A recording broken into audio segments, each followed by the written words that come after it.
overall, when we're speaking about leaders in general, so maybe across any type of situation, any type of industry, how would you say leaders can reframe chaos as a creative tool rather than a threat? Stop reframing. It's one Mm-hmm. of the worst things you can, because what we're talking about is a paradigm shift. Running with Mm-hmm. broken legs, that's a paradigm shift. Before we dive back into today's conversation, I want to share something important. This episode includes a paid partnership with BetterHelp, a platform designed to make starting therapy easier. I know from my own journey as a leader and entrepreneur that life can sometimes feel overwhelming. There are seasons where stress, uncertainty, and pressure build up, and you need a safe space to process it all. That's where therapy comes in. Therapy isn't only for people facing clinical challenges. It's a space to reflect, grow, and find better ways to manage stress, relationships, and personal goals. It takes courage to seek help, but it's also one of the smartest investments you can make in your mental and emotional well-being. That's why I'm proud to highlight BetterHelp. With BetterHelp, you simply fill out a short questionnaire and get matched with a credentialed therapist in just a couple of days. If the first match doesn't feel like the right fit, you can easily switch therapists at no extra cost until you find someone who truly connects with you. Inside the platform, you'll also find tools like journaling and group sessions on different topics that can support your growth. And with over 7,000 reviews and a 4.5 Trustpilot rating, BetterHelp is a platform you can rely on. So if you feel like you'd benefit from talking to a therapist, visit betterhelp.com/KingDames. That's betterhelp.com/KingDames to get 10% off your first month of therapy. Once again, this is a paid partnership with BetterHelp, and I encourage you to take that first step if you've been thinking about it. Sometimes the best investment you can make is in yourself.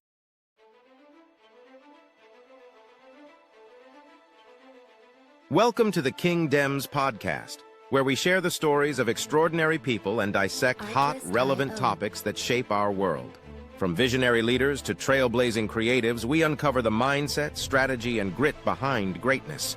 Whether it's business, culture, or personal growth, we ask the real questions. This isn't just conversation, it's transformation. The King Dems podcast. Your next breakthrough starts here. Music licensing reimagined. Real life, ladies and gentlemen, you're once again welcome to the Kingdom's podcast, Diary of a CFO, and the $1 Million Blueprint podcast, 3-in-1. Why? Because today I've got a very, very, very important guest, Triple VIP. Welcome, fighting out of New Jersey, United States of America, Teddy Santos. And when the action begins, the co-host in the studio is no other, the world best sales expert, Rook. You once again welcome Teddy, not Teddy Pendergrass, but Teddy Santos. How are you doing today, sir? I'm doing all right. You only forgot one line. Let's get ready to rumble. Let's get ready to rumble. Let's go. Well, it is really, really amazing having you on the podcast. You're somebody that we appreciate beyond words, and it's great to have the great philosophers of your time, the great minds of your time. It's a privilege. You know, growing up, I did read a lot of the ancient philosophers and wish I could have conversations with them. But now I'm privileged, right? And now the stars have aligned. Everyone is in blue. Well, so Yes. sit back, while we give you your flowers, right? You are the leadership disruptor, turning chaos into breakthroughs. Champions today. Our guest is a powerhouse in leadership transformation, a man who doesn't just talk about breakthrough, he engineers them. Ted Santos is the CEO of Turnaround Investment Partners and the creator of the Disruptive Leadership Model. He has spent over 2 decades transforming struggling companies into industry leaders and helping CEOs master chaos, build resilience, and create what others call impossible. From Wall Street boardrooms to innovation labs, Ted has one mission: to turn chaos into breakthroughs. Ladies and gentlemen, boys and girls, let's make welcome the leadership disruptor himself, and the one and only Santos. Oh, Mm. I'll leave Thank you you. in the safe hands of my co-host because I'm too pumped for this. I have to pay gas prices because I'm gassed up.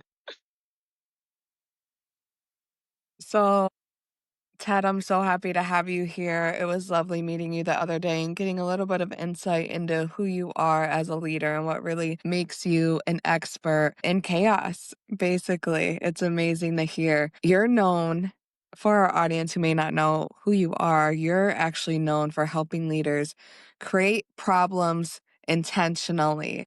And to a lot of people, that's a really radical concept. What inspired the birth of the disruptive leadership model that you are in charge of? So first, I want to say thank you both. I also enjoyed our conversation a few days ago. So my pleasure to be here and to have this kind of conversation, especially with people who can appreciate counterintuitive ways of seeing the world or counterintuitive mindset. And I would say I learned at a very young age that disruption, breakdowns, problems, chaos could have the effect of pulling extraordinary out of people. So I learned that at a very young age. Mm. That's amazing. Is there maybe, when you say you learned that at a really young age, is there maybe a memory or like a job you had or maybe a relationship with a family member that kind of sparked that early on? When I say young, I mean like really young. I was 6 years old Hmm. and I saw my mother run with two broken legs. Oh, wow. Right. So it was New Year's Eve, and she had taken at the time. So I'm the oldest of four children now, but at Hmm. that time there were only three. And she took us to New Year's Eve party at her mother's house in the neighboring town. And she comes home. I don't know. It's dark, so I'm asleep in the front seat. And normally we would have been in the back seat, but she drove her brother and his wife home and figured she didn't want to wake the children up. So she just drives home and it could be 4, 5, 6 in the morning. And I wake up and the car is wrapped around a tree. And so I'm sitting right next to her in front of the radio. So I'm cut, nose broken, blood, knee gashed. And my brother and sister we're all crying. And I look over to my mother and she's gone. So I'm just tall enough to look over the dashboard and I watch her run. I mean, I had seen my mother run and she ran just like always. And she runs home. My father's home with his cousin. They come out the house in no time, pick us up, take us to the hospital. And that's that. But I learned my mother had two broken legs and a broken arm, and I saw her run. Hmm. So that event changed my life because I was thinking, if she can run with two broken legs, and it was about 100 yards from home, and I saw it, I thought, human beings have something really special in them, and we just don't know how to get it. So how do you get that? So at 9 years old, I start studying human behavior. I wanted to understand people. I also wanted to understand women and dating. So I studied a lot about women and biology and sexuality and dating and what women liked and didn't like. And then I started studying all people, and you start studying neuroscience. And I'm just, a young guy. I'm not even in college yet. And I'm learning all of these things. And I didn't see it as research. It was just me searching for this thing that I'm going to pull out. And at 11, I start working out. I wanted to have cut. I wanted to build this body that could do great things. And I'm 5'6". I weighed 143 pounds, and I was dunking basketballs, which is not normal for Hmm. someone my height. And I played US football, and I played the position of the biggest guy on the field, which was the defensive nose guard. And the way I trained is I trained to run with broken legs. Hmm. So I had that mindset from 6, and, I'm researching things where the woman lifts the car off of her child. You hear all of these miraculous things, and you know that people are doing them, and I witnessed it watching my mother run, so I know there's something there, and I'm committed, like, highly committed to pulling it out, and my training is around running with broken legs, being able to do that now and not later. And so That gave me the mindset to train through sports to be a high performer, and it spilled over into other things. And then the second major disruption happened when I was 21, and I received a phone call, and that call changed my life forever. And what I was told on that call is both my parents were no longer alive. And so now at 21, my brother's 19 and my two sisters were 12 and 16.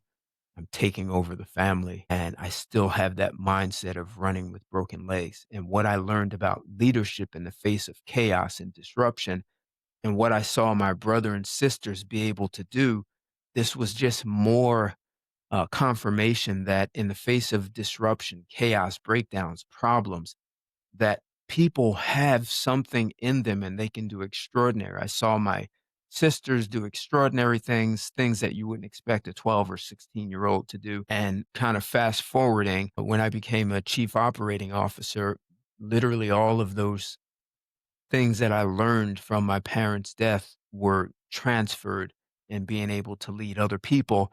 How do you coach people up to do things they don't know how to do? And how do you turn uh, a mediocre or a good team into an extraordinary, a really high performing team? And so high performing that they don't even need you unless it's like really important. So self-contained. And when you have that, when you understand as a leader how to create those problems, first, how to coach your people up so that they can be able to effectively navigate the chaos without falling apart, it allows you as a leader to look at other possibilities that can be disruptive, and your team has the capacity and nimbleness to be able to take on new possibilities that turn into breakthroughs. So, first of all, thank you so much for sharing that about your past, about your story, about the roots of really where this first type of belief system came about to the point where you've learned how to completely transform chaos into leadership. This is such a valuable skill, not just for this is a skill, and I said this the other day too, that just as individuals, this is something that as individuals we try so hard to figure out how to pinpoint the chaos in our lives and kind of transmute it into this successful energy or something that actually helps us instead of hurting us, or something that moves beyond that framework or even maybe that mindset that we were in at the time that that chaos came about in our lives. And you're able to actually do that for entire businesses. You're able to completely restructure their framework. And that is just such an impactful skill that I would just say is invaluable, 100%. Overall, when we're speaking about leaders in general, so maybe across any type of situation, any type of industry, how would you say leaders can reframe chaos as a creative tool rather than a threat? Stop reframing. It's one of Mhm. the worst things you can, because what we're talking about is a paradigm shift. Running with Mhm. broken legs, that's a paradigm shift. Leading, serving as in a leadership capacity when your parents died. Are you all familiar with Malcolm Gladwell? Yeah, I the am guy not. that wrote the book Outlier. Right. Yeah, Outlier, yeah. Tipping The Point. He tipping has point. another Yeah, book, David and Goliath. It's worth yeah, reading. yeah. Mhm. I've When read in two of his David and books. Okay. And Outlier is really good I because love that the book. sort of punchline is Yeah, if you practice something for 10,000 10,000 hours, you hours. achieve Yeah. mastery. Yes. So if you think about, me starting to study human behavior at 9, by the time I was 18, I probably had 10,000 hours of Mhm. study and research and understanding human behavior. But in his book, David and Goliath, he talks about how the premise is with David and Goliath, David's disadvantage served as an advantage for him in the long run. Because he wasn't as big as Goliath, sorry, he had to develop weaponry Mhm. that would support him to beat an opponent that was significantly larger. Mhm. And so his smaller size gave him the advantage of intelligence to use a weapon, a slingshot, and he defeated Goliath. So in that book, he talks about how losing a parent around the age of 20 is an unfortunate situation that is no different than David's misfortune. He said people who lose a parent develop these leadership skills. And one of the things that comes out of it is the loss of a parent creates chaos. So when that person is leading a company, they will they will see the chaos in the company as not as extreme as the chaos they dealt with the parent's death. And I remember one specific day because this company was growing so fast, it was falling apart. They couldn't sustain it. And I remember standing away from everyone and saying, "Well, I've seen chaos. I've seen massive chaos when my parents died, and I worked through that. And this is not even as extreme as that, and I'll definitely be able to work through this." So it gave me this sort of stable foundation to not lose focus of why I was there to lead a company. So, part of that, I'm saying, you don't wanna reframe it. Mhm. You want to be able to confront it and go through it. You don't wanna try and make it something that's more digestible. "Oh, this feels better. Let's call it a challenge," or "It's a chaos. It's a breakdown. It's a problem." And some of those come that you don't see coming, like a pandemic or an economic crisis. And if you're more nimble to intentionally create chaos and problems, then when something comes from the competition, from the economy, from a pandemic or some other global event, you are in a better position to be able to navigate that than someone who is just, "We always did it this way, and we know how to do it, and we're good." And then a disruption comes, and it's like what you used to do is obsolete. Now what do you do?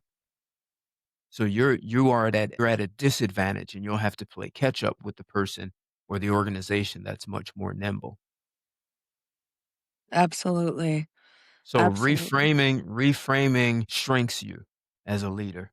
Mm, It's because then it becomes something you're already once you say, "I have to reframe it," you're already talking about avoiding something, and there's right. no power in avoiding anything. It's my work, a lot of it is very much about going head on and dealing with things instead of trying to, "Well, let's figure out a positive affirmation to make us all feel better." It's not about feelings, and the cold thing to say is facts are not feelings. Mhm. I mean, feelings are not facts, sorry. Feelings are not facts. They're just feelings that you have, and they Yeah. will derail you. Uh, I really appreciate what you talked about, you know, the resilience that you build from creating chaos intentionally. And of course, you spoke about the pandemic, right? And it reminds me of what I was doing at the time of the pandemic. I was working with PwC, that's the world's second largest accounting firm. And before the pandemic, we were already discussing the possibility of, remote working. And I was one of the big proponents of, that style of working. I love remote working. Mm, And there was this team at PwC called BCM, Business Continuity Management. So they create strategies, you know, for the continuity of the business, even in the face of, what you call an act of God, you know, crisis, economical crisis, political crisis, or whatever crisis, right? The business has to continue. And I remember they were testing the possibility of remote working. I was one of the people who did the beta testing. We're working from a hotel accommodation, working from home, and all. And we tried to test the disruptions, right? What happens mm, if there's disruption to the Wi-Fi at the office, right? We have a backup, right? We also gave the all staff members, I think, backup internet for them to use in their homes, right? So we never knew the pandemic was coming. So when the pandemic hit, it was just plug and play. We're all just working from home. It just felt like then nothing happened. And a lot of the competition were adversely affected, you know, by the pandemic. I I got promoted in that year, that same year that the pandemic happened. And I think I even bought but yeah, I think I bought a Mercedes SUV in that same year. You know, it just felt like Mm. when there's a casting down for others, there's a lifting up for me, just like the Bible says. But the thing is, it comes with being prepared for these disruptions, right? And I think that is like a classic organizational example of what your body of work strongly stands for.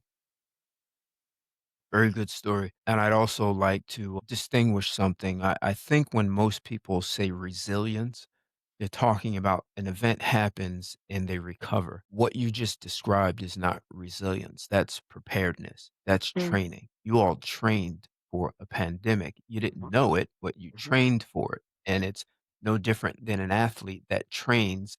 A guy like Michael Jordan trains to have three defenders on him and still be able to score. Mhm. So it's resilience is recovery. It has its value, but my work is really about being Uh, able to navigate in real time and go through the eye of the storm. I think I sort of disagree with the definition of the bounce back when it comes to resilience because I have the word resilience up here, AI overview on Google, right? It says Right, resilience is the ability to cope with adversity and to bounce back from stressful situations, trauma, or misfortune, right? It right. can also refer to a material's capacity to resume its original shape after being deformed. So, in psychological contexts, resilience involves developing behaviors, thoughts, and actions that help you to adapt to change and stress. So, I think people look at the other half of the word, just a bounce back, but it is also about, coping and thriving through adversity. So it's more like you have an elasticity, basically, right, of a material and it's able to withstand Mm, pressure. That's my own definition of resilience. I hope uh, yeah. I'm not being misunderstood. No, I get it. And I'm asking you to consider I'm not saying that. Oh, okay, okay, okay. Yeah, and of course, I'm trying to define properly in what context I'm using resilience.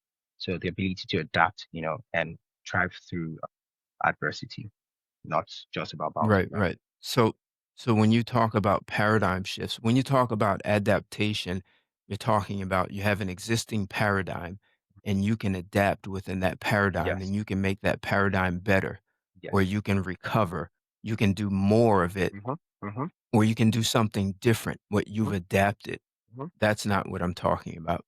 Okay, We're talking about two very different worlds. okay. You're talking about the world of improvement Yes. and improvements have a place, Mm-hmm. but when you talk about intentionally creating breakdowns, that's not an So let's kind of walk through the process that you're talking about, that you're an expert on, that has shaped businesses from, the point where they're falling apart to the now they can thrive. Now they can thrive. Can you walk us through maybe a real life turnaround story to where we're embracing chaos and it led to the extraordinary results? Let's talk about the breaking point, how we had to embrace chaos, strategic disruption, and obviously the results. But I think that's going to help a lot too. Give us some more insight. Give us a real life example of your plan in action. Sure. So improvements, and that's the paradigm that we're given. We're Mhm. given the paradigm where, okay, we want to make this better. If that doesn't work, we'll do it differently. And if that doesn't do it, we'll just do more of what we've been doing and that will make it better. So it's taking what you know and stacking on that something more, better, or different. And so perhaps the best way to start the path of this conversation is to for me to engage the two of you with a question. My question is, can you give me an example of something you both know? The alphabet. Great. Perfect. No, no, that's so perfect. It's just really simple, elegant. Do you want to add anything to that or something you know? I know nothing. I'm Jon Snow. Whoa, alphabets are simple. Okay, let's say numbers. Perfect. So you know numbers, you know the alphabet. Mhm. We can comfortably say you both know how to speak English. So these are things that you know. Now give me an example of something you don't know and you know that you don't know it. I know that I don't know how to speak fluent German. Perfect. Perfect. You want to copy that example? I know. I don't know the tribes that exist in Costa Rica, but I know even then. Perfect. Good. Well, and if Noella, you wanted to learn German, there are resources. There are plenty of places you Mhm. can go, hire a teacher. You can learn German. You can go to Right. Germany. There are many things. And if you want to know the tribes in Costa Rica, you can look it up on the internet or you can go to Costa Rica. And Mhm. damn, what's the name of that tribe? I actually lived in Costa Rica. So there was a guy, I think he was trying to marry me off to a woman in one of these tribes because her husband died prematurely. So he was like, "Oh, this guy's a really good worker." Anyway, so now another example going to ask the two of you to give me. This is an important one. Mhm. Give me an example of something you don't know and you don't even know you don't know it. That's Nothing. Because right, I don't know that I don't know it, so I don't know it. because that's something that we would only have if we had an extended amount of awareness. So now we're at a point where we're talking about having no awareness of the subject or awareness of the gap or awareness of what would come after if we had awareness of either of those. Perfect. And that's is the domain of breakthroughs. Mhm. So the domain of improvement happens where you don't know it and you don't know it. So you Right. can go learn German, you can improve your knowledge, you can make improvements.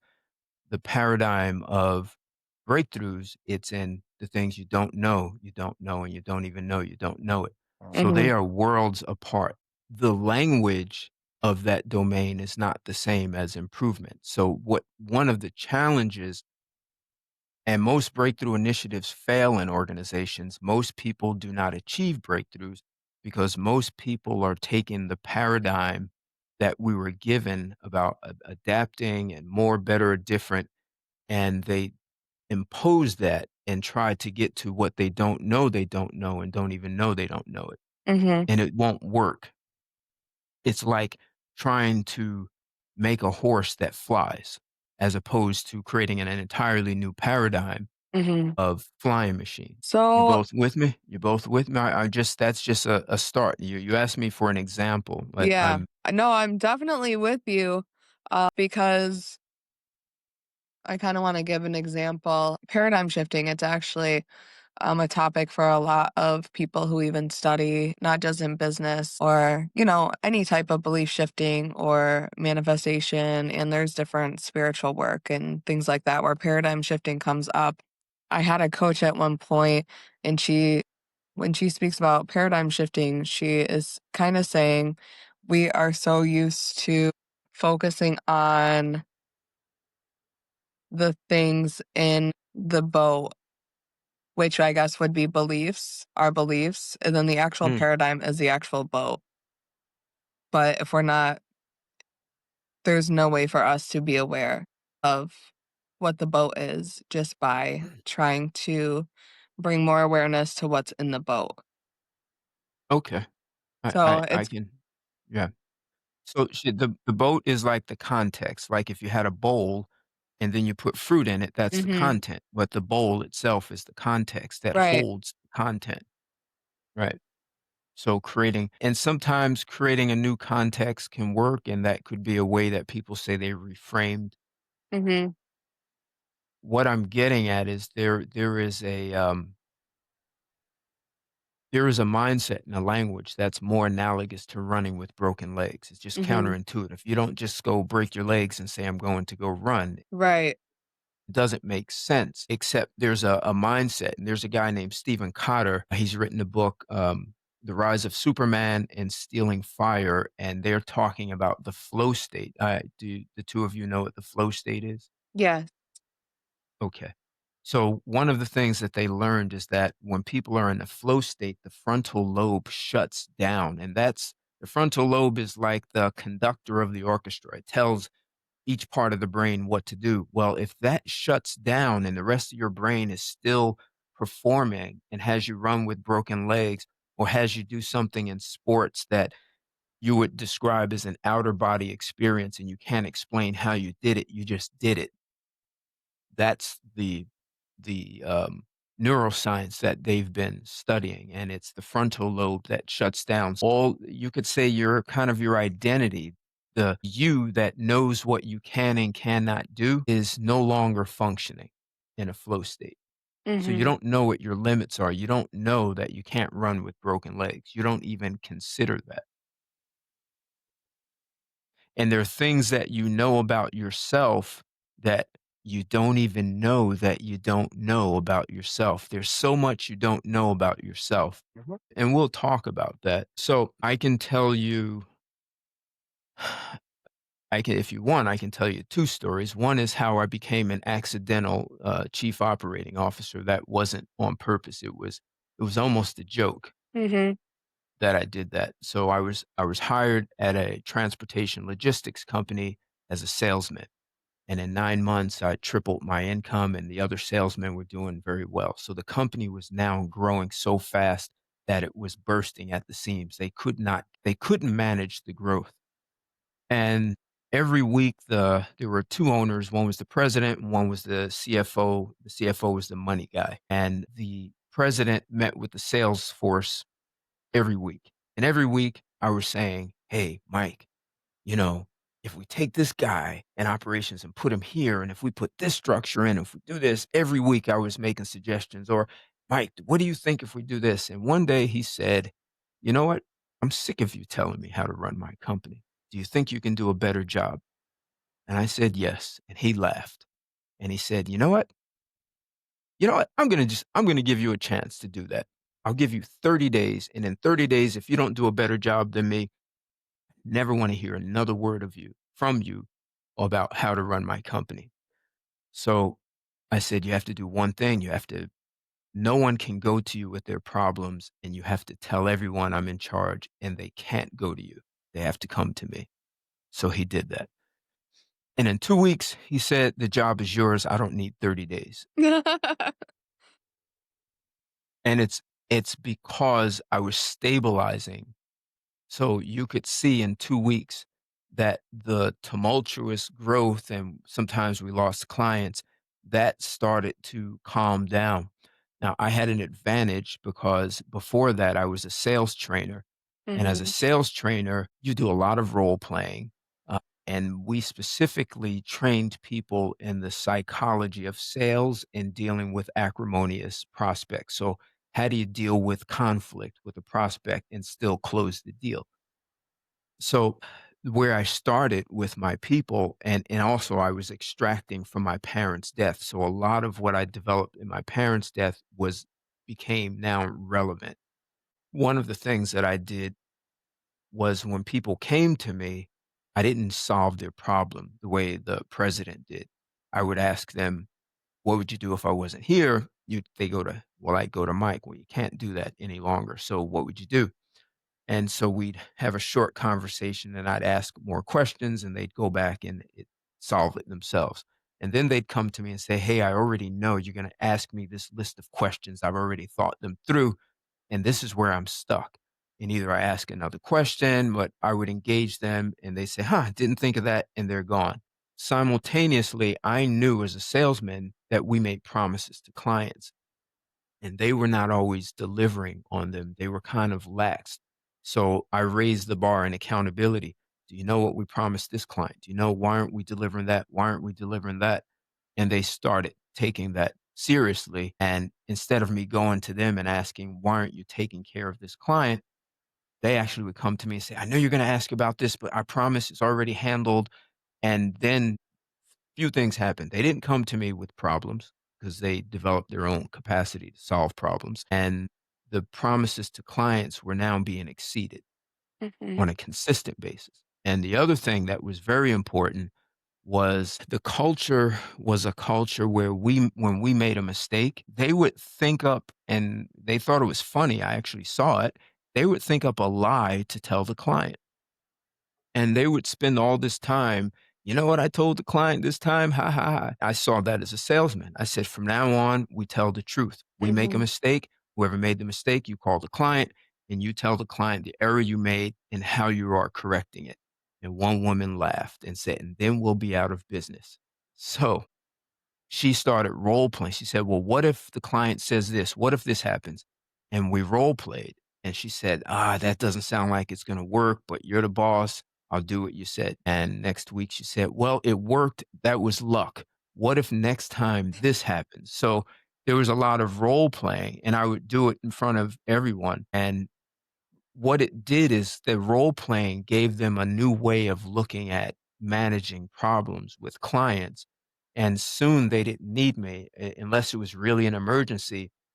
And when they said, the client wants to speak to someone in charge, I'm like, no, what's the problem? Did you do this? Did you do that? And they'd go handle it. Or sometimes you really do have to speak to the client. And I would do it in front of them so that they could see how I handled it, and that way now they had a greater capacity for how to engage clients. I'm saying all this to say it's just saying we're going to be like a Nike commercial and just do it is not a great idea for creating breakthroughs. You really do have to coach your people up. You really have to train them to be able to handle what's happening now and what's possible in the future.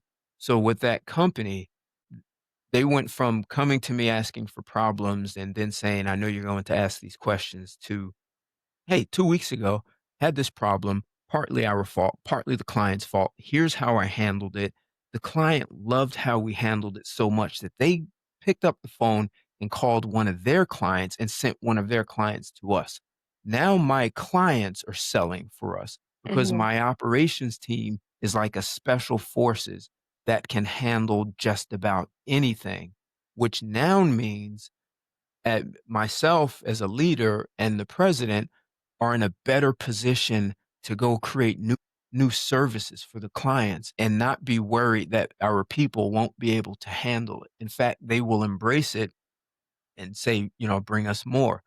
So that transformed, you know, me as an accidental COO transformed the culture, coached people up, and and and I stabilized the company that was growing out of control and increased the growth rate and that allowed us to go after new kinds of clients that drove revenue and allowed us to like quadruple in revenue. So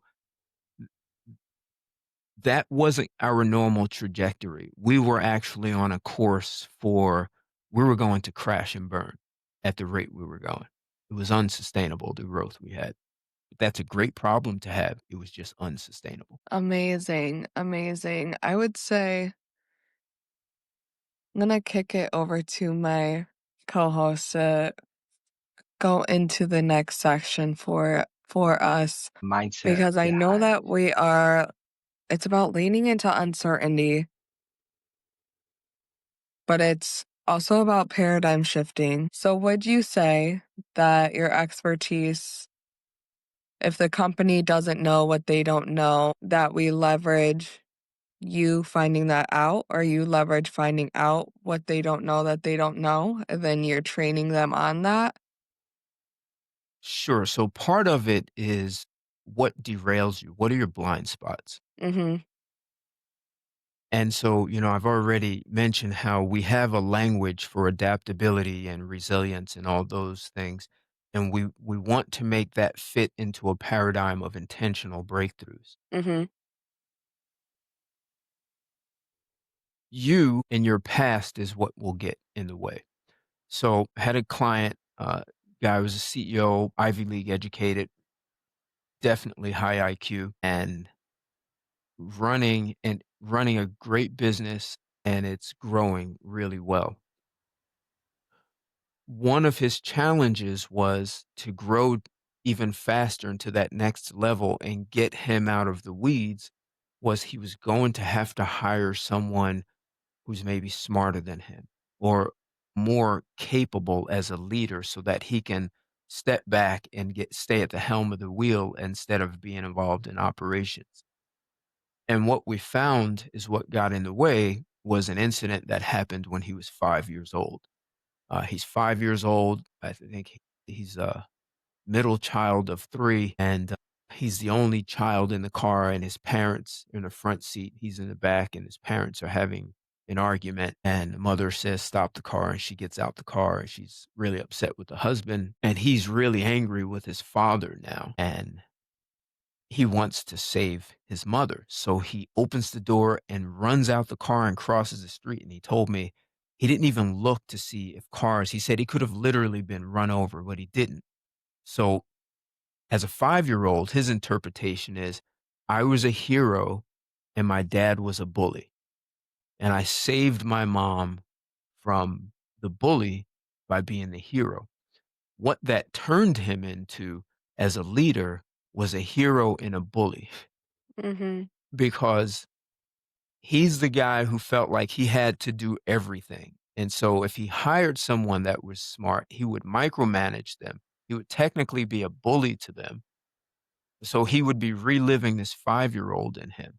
So he's aware that that incident happened, but he doesn't distinguish how it's running his life as a guy in his 50s. And even though he's highly intelligent, Ivy League educated, and doing a good job, he's stifling the growth of the company to its next level. So what it allowed for is him to be able to bring on more qualified or higher performing people. And they were able to open a completely new division because this was a company that was manufacturing food and they had for generations been manufacturing food under their own brand. They had their own brand. Well, they opened a new division that was the breakthrough that they were now co-manufacturing and making foods for other people under a completely different brand. It wasn't even their brand. They were just making it for someone who went out into the world and sold it. And that allowed them to take on, that allowed them to bring on about 20% in new revenues of untapped revenues that they never would have gotten and brought on the largest client they ever had in the company's history, which was about 90-year-old company at the time. Mhm. But that was a huge breakthrough. And what that breakthrough did is it allowed them to make products for others. So it created an entirely new R&D that allowed them to make things that their current equipment would have never made, and it was more profitable per square inch.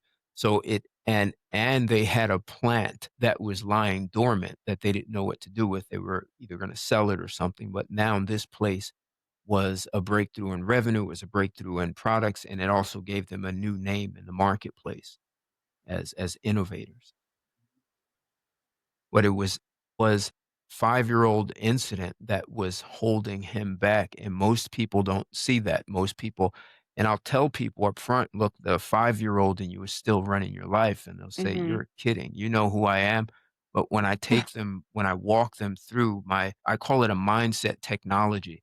Mhm. When you walk them through the mindset technology, they start to distinguish and they can see how, "Oh my god, this has been affecting my entire life, and I just couldn't see it." I So, think you part left. of what happens is that 5 year old will derail you when you start dealing with chaos, uncertainty, anything that reminds you of what happened in the past, and being aware of it just isn't enough because being aware doesn't give you the tools to actually go through it and be able to navigate and come out on the other side where it's no longer running your life. But before you have the tools, it's running your life and you're just aware that something happened. So awareness is in that paradigm of things you don't know and you know you don't know and you can improve it. Mhm. But In a paradigm of breakthroughs, it's possible to actually untrigger your triggers and you unlearn them. You reverse engineer and unlearn them. So this is no longer resilience. It's actually the capacity in real time to be able to navigate. You're not adapting, you're navigating something, and what derailed you in the past is not no longer derailing you. You're now free. It's my value proposition ultimately to people is freedom and power. There's a lot to unpack, right? But I want to talk about fear, control, and the cost of avoidance. Because you What was the last word? Fear, control, and what? and the cost of avoidance. Avoidance. Okay. Yeah. Yes. You talk about people's traumatic past haunting them and Mm. affecting, influencing their current behavior, attitude, you know, patterns. And you reminded me of somebody that I know. They lost a loved one, you know, many years ago when we were younger, and did not end up attending the funeral of that loved one. And it sort of affected them, right? And they just thought in their head, oh, this person traveled. And that was the way to cope with the loss. Anytime, talks about that person, like it brings back negative emotions, right? And this person now started using avoidance as a means of coping with stressful situations. And it has led to like many delusional attitudes, which, does not make sense. So how do you help such a person break free from that kind of? So if you're looking for a formula, there's no magic formula, there's no magic wand. But yes, many people do live a life of avoiding, Yeah. and that death may have reminded them of something that may not be the source of it. So with the CEO, where 5 years old, that was the source of what derailed him. So we had to Mm, get. I'm interested in getting to the source, so I understand a loved one dying, but I would also want to understand if that was a trigger to remind them of something that happened before that event. So we'd have to get to the source of that. But it's actually a good example in another way. So you said that if something happens that reminds them of the death of that person, And they get even any other upset thing, or even any other thing, they just like to avoid, you know, the thought of right, difficult situations. And like you right, cannot right. keep avoiding difficult situations. You know, to face, yeah, the bull, matador. What I'm saying is that when people often get upset or have fear, it's usually not what's in front of them, it's what it reminds them of, Hmm. and they relive the thing. So, people are generally not upset with you, they're upset about their interpretation of you and what you remind them of. They may be aware, but they think that response is who they are, and they actually may have feelings because they're having an entire conversation with themselves about the thing they want to avoid, and I'm not going to let that happen again. And that conversation tells the brain to trigger neurochemicals like cortisone and other things. And now they say, I feel bad. And they're going to say, well, you made me feel bad. But it's really what they are saying to themselves Hmm. that's the catalyst for all the neurochemicals that are being secreted. And so then people are stuck with, well, it doesn't feel right, it doesn't resonate, and it's like I'm trying to avoid this thing. And you even ask people about intimate relationships and what are you committed to? What would you like in a relationship? And they can tell you, well, I can tell you everything I don't want. And if you think of it this way, if you're in a room, you point to any corner and saying that corner is everything you don't want. And the person is in that corner saying, I'm never gonna let that stuff come out. But it's like in the other corner is everything you really want. But mhm. because you're focused on the corner that you don't want, you never actually get to the other corner. And then life begins to look hard and it looks like you can never have the things that you want because you're spending all of your committed time to these things that you don't want. And so it becomes like a trap. I You agree. know, yeah,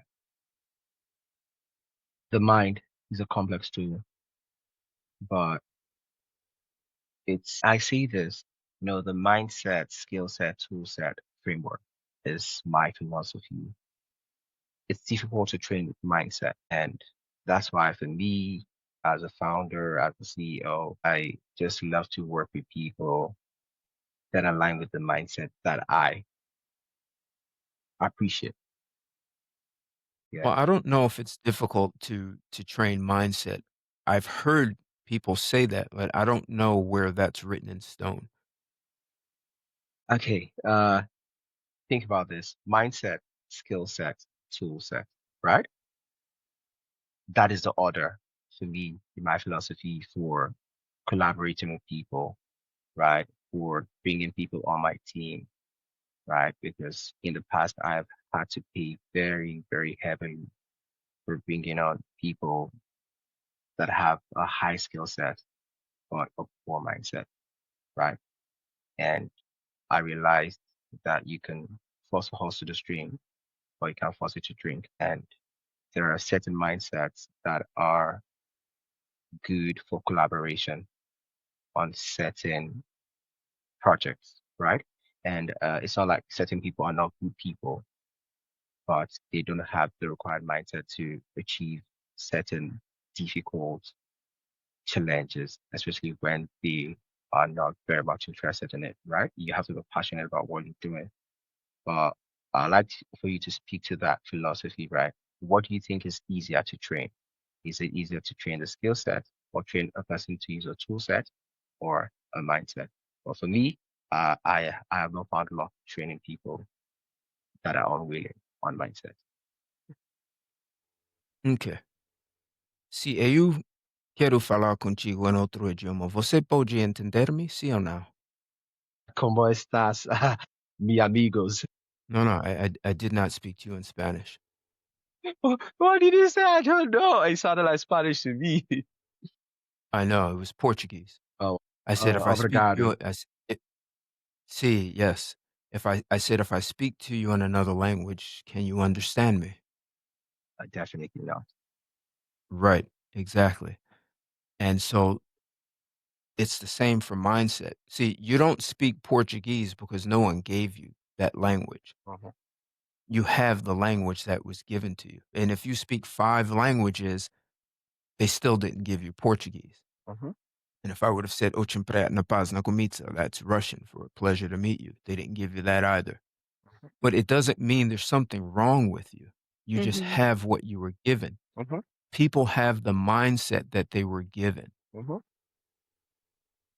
And I've lived in the jungle with Mayan Indians. I've lived in the jungle with Costa Rica. I've been to Greenland and Iceland. I've been to the Amazon.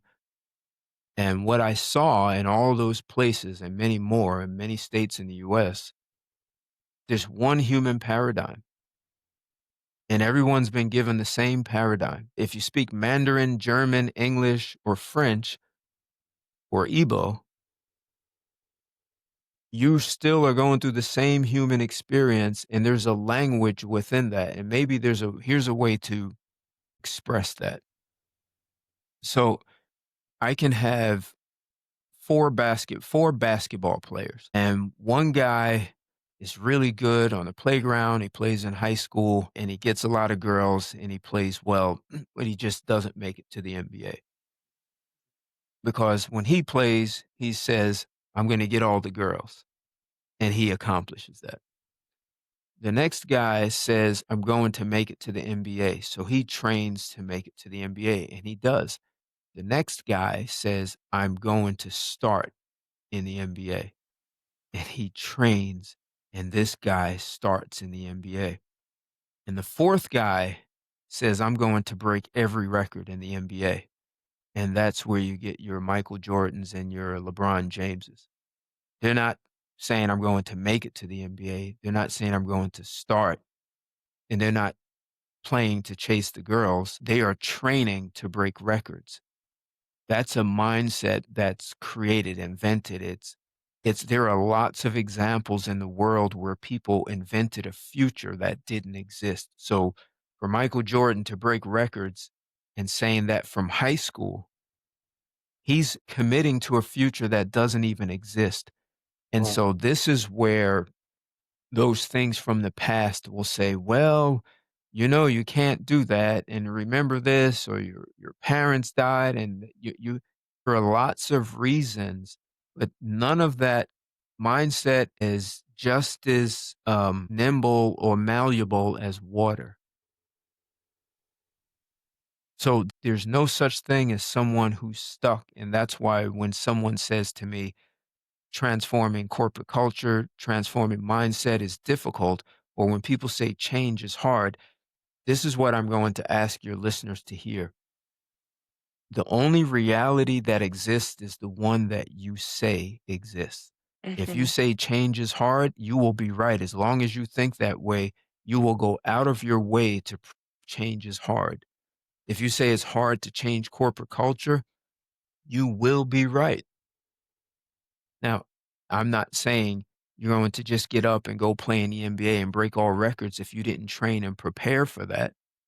So there is a commitment. If you're really committed to accomplishing something, what's the body of work required in that paradigm to prepare you to accomplish that? There are lots of examples where the facts of life existed. Before, do you guys know who a guy by the name of Roger Bannister is? You should know Ademola. Roger Roger Bannister. Roger Bannister, that name rings a bell. So what is he known for? Yeah, you can't Google it. No cheating. I don't know him. It rings a bell, but definitely I'm not a cheat. I really can't remember what he's known for, but I know I've heard that name before. That is Yeah, why I'm you asking have. what He's a he's known for. British guy. He's a British guy who's the first one to run the mile in under 4 minutes. And before him, and he did that in 1956. Before that, the scientific fact was it's humanly impossible to run the mile in under 4 minutes. Humanly impossible. The world record for the mile is 3 minutes and 43 seconds. It's the same mile. So he had to break from all the conversations that said it's humanly impossible and train and do things that allowed for 3:59. And when he ran a 3:59, shortly after, quite a few other guys ran it. But that from 1956 to I forget when the current record was made, 2000 something. Um, to go from 4 minutes to 3:43, that's 17 seconds. You can't imagine how much distance is in 17 seconds in a Mhm. mile. That's huge.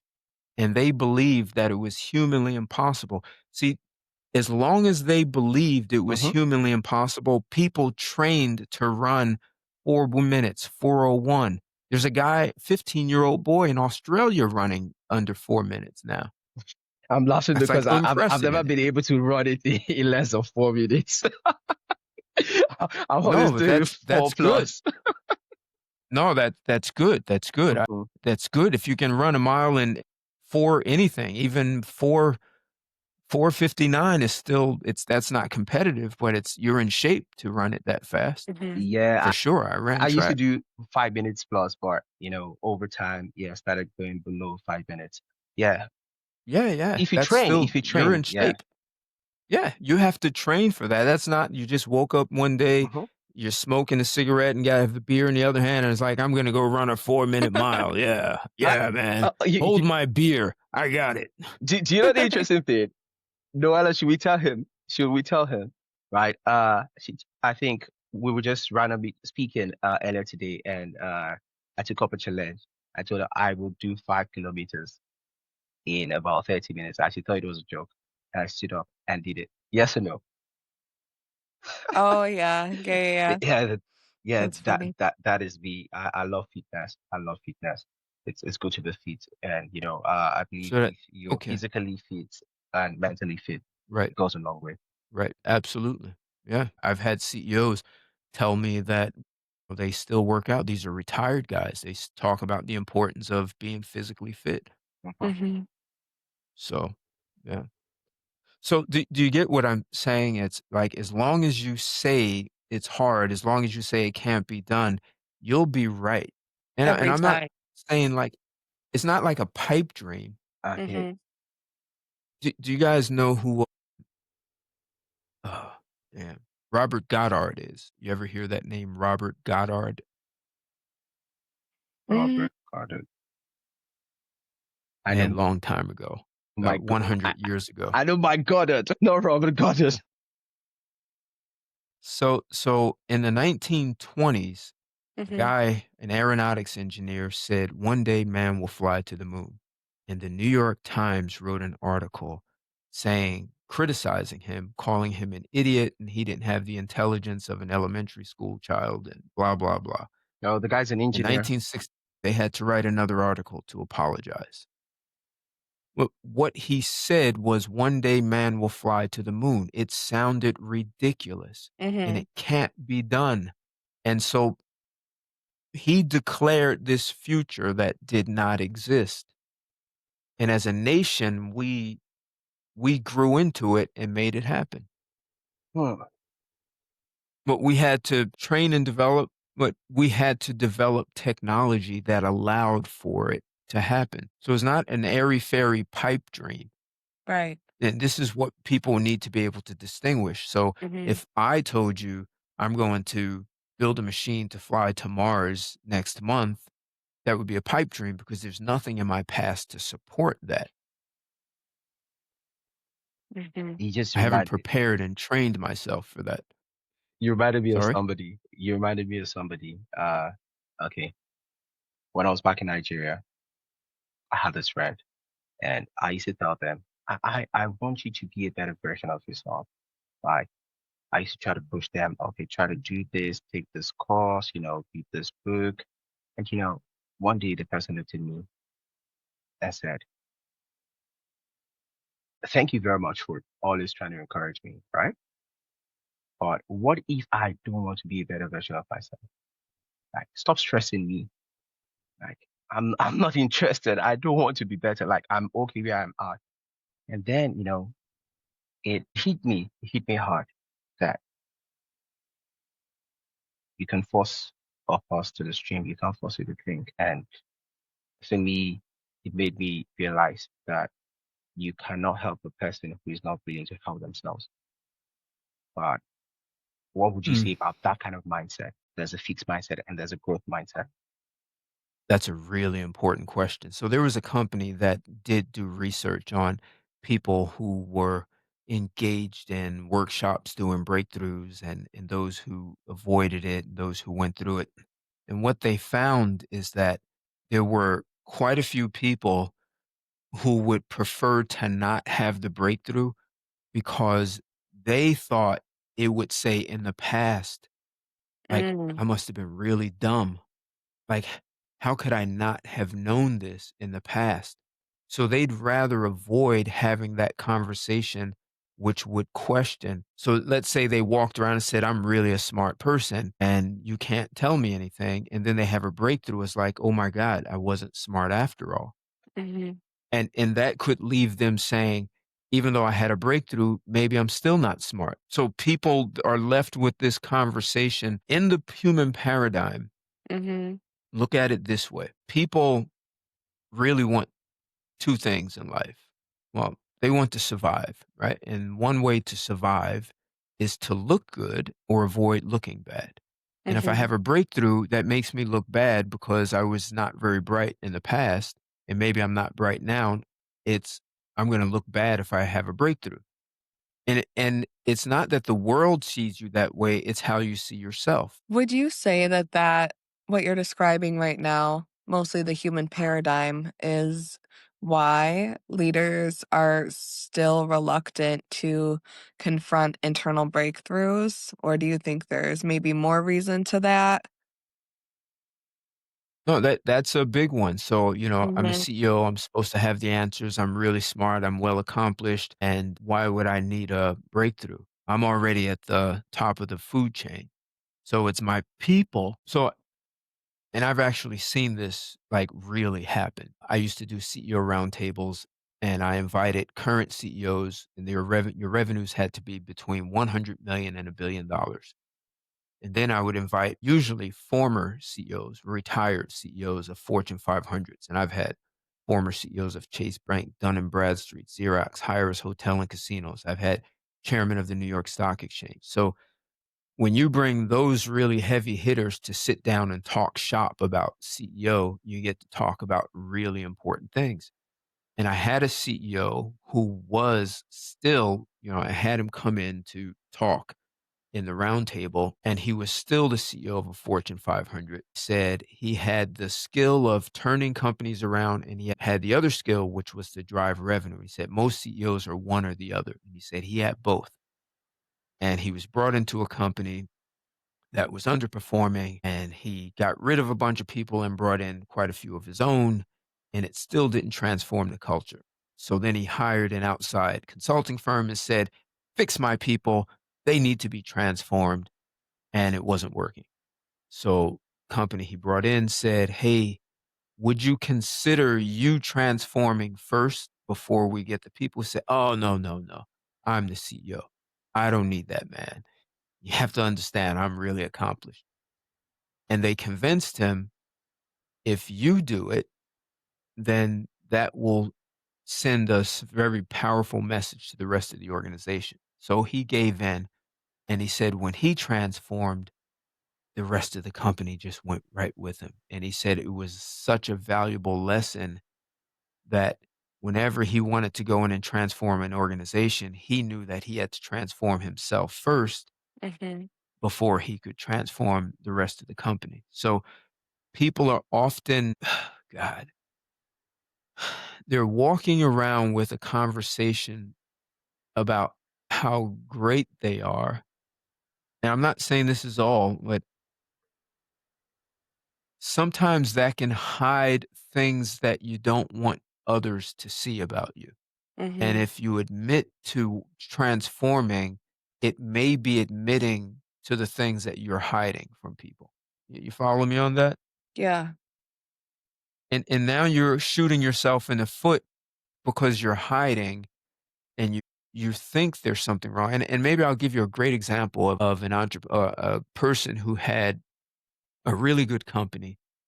And one day she said, Ted, why do I always have to be right? And I said, well, maybe when you were about 5 years old, you gave the wrong answer.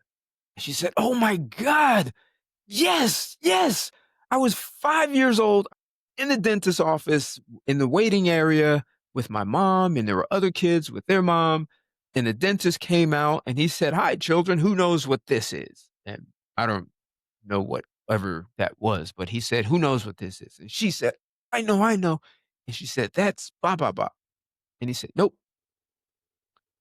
And she doesn't even know what happens after that, Mhm. because all she could think was, I was so stupid.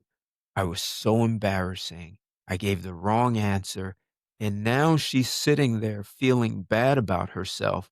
And she made a promise. I'll never let myself feel that way again.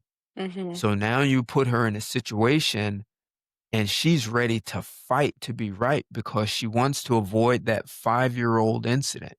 Mhm. And I want to say all people have that, but they don't know that it's running their life. And I'm talking to this woman, and now she's 45, also Ivy League educated. And can you guess what her occupation was? Um, A what lawyer. Yep, oh, trial lawyer. mhm. And you know what? If you wanted a lawyer to defend you, she was going to be right. She was going to fight to the death for you. She was going Mhm. to be right. She went to a top school and learned everything, and she comes out to know the law. But now, as a president, CEO of a company, leading that way was crushing her people. It was almost like she was a samurai. She just cut everyone's head off. Mhm. So people have, this is what gets in a way of creating breakthroughs. There's this thing that you want to avoid, and it's looking bad. So the way she survived in the world was to be right. Now, what was interesting and it usually has two sides to it. If you put her in a conversation about finance, for example, she knew nothing about finance and she couldn't fight you to be right. And so in the moment that conversation is too much for her, it's like clockwork. She would say, "My tummy hurts. I don't feel good. I wanna go eat." And she would literally sound like a five-year-old. This is a 45-year-old, sharp, very good attorney who now shrank to the five-year-old in the dentist's office because she can't be right about finance. So it's either fight to the death to be right, or you fake that I don't feel good and my tummy hurts and I wanna go home. Mhm. And this is what's running the world. I have many lawyers as friends, and it was a very easy guess. Like many of these guys, they will fight you to the right. And of course, like I've had the opportunity to speak, on a very personal level with them. I went to university that is considered the Harvard of Nigeria. So like we had multidisciplinaries, Right. right? So even though I studied economics, I had roommates that were lawyers, and we used to have a lot of conversations and all of that, right? And I love something that you said, which actually alludes to something we said in uh the session earlier today, and I was smiling, right? Talking about leading by example, transforming yourself first. I spoke about Right. a partner I had at PwC, highly respected guy, Tony Adeleke.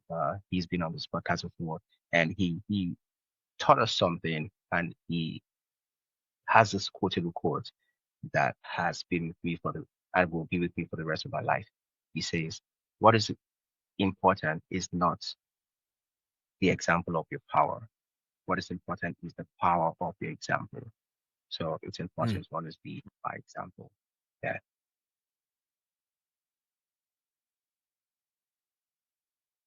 So in the current paradigm that we're given, like you're given English and whatever your language is, Mhm.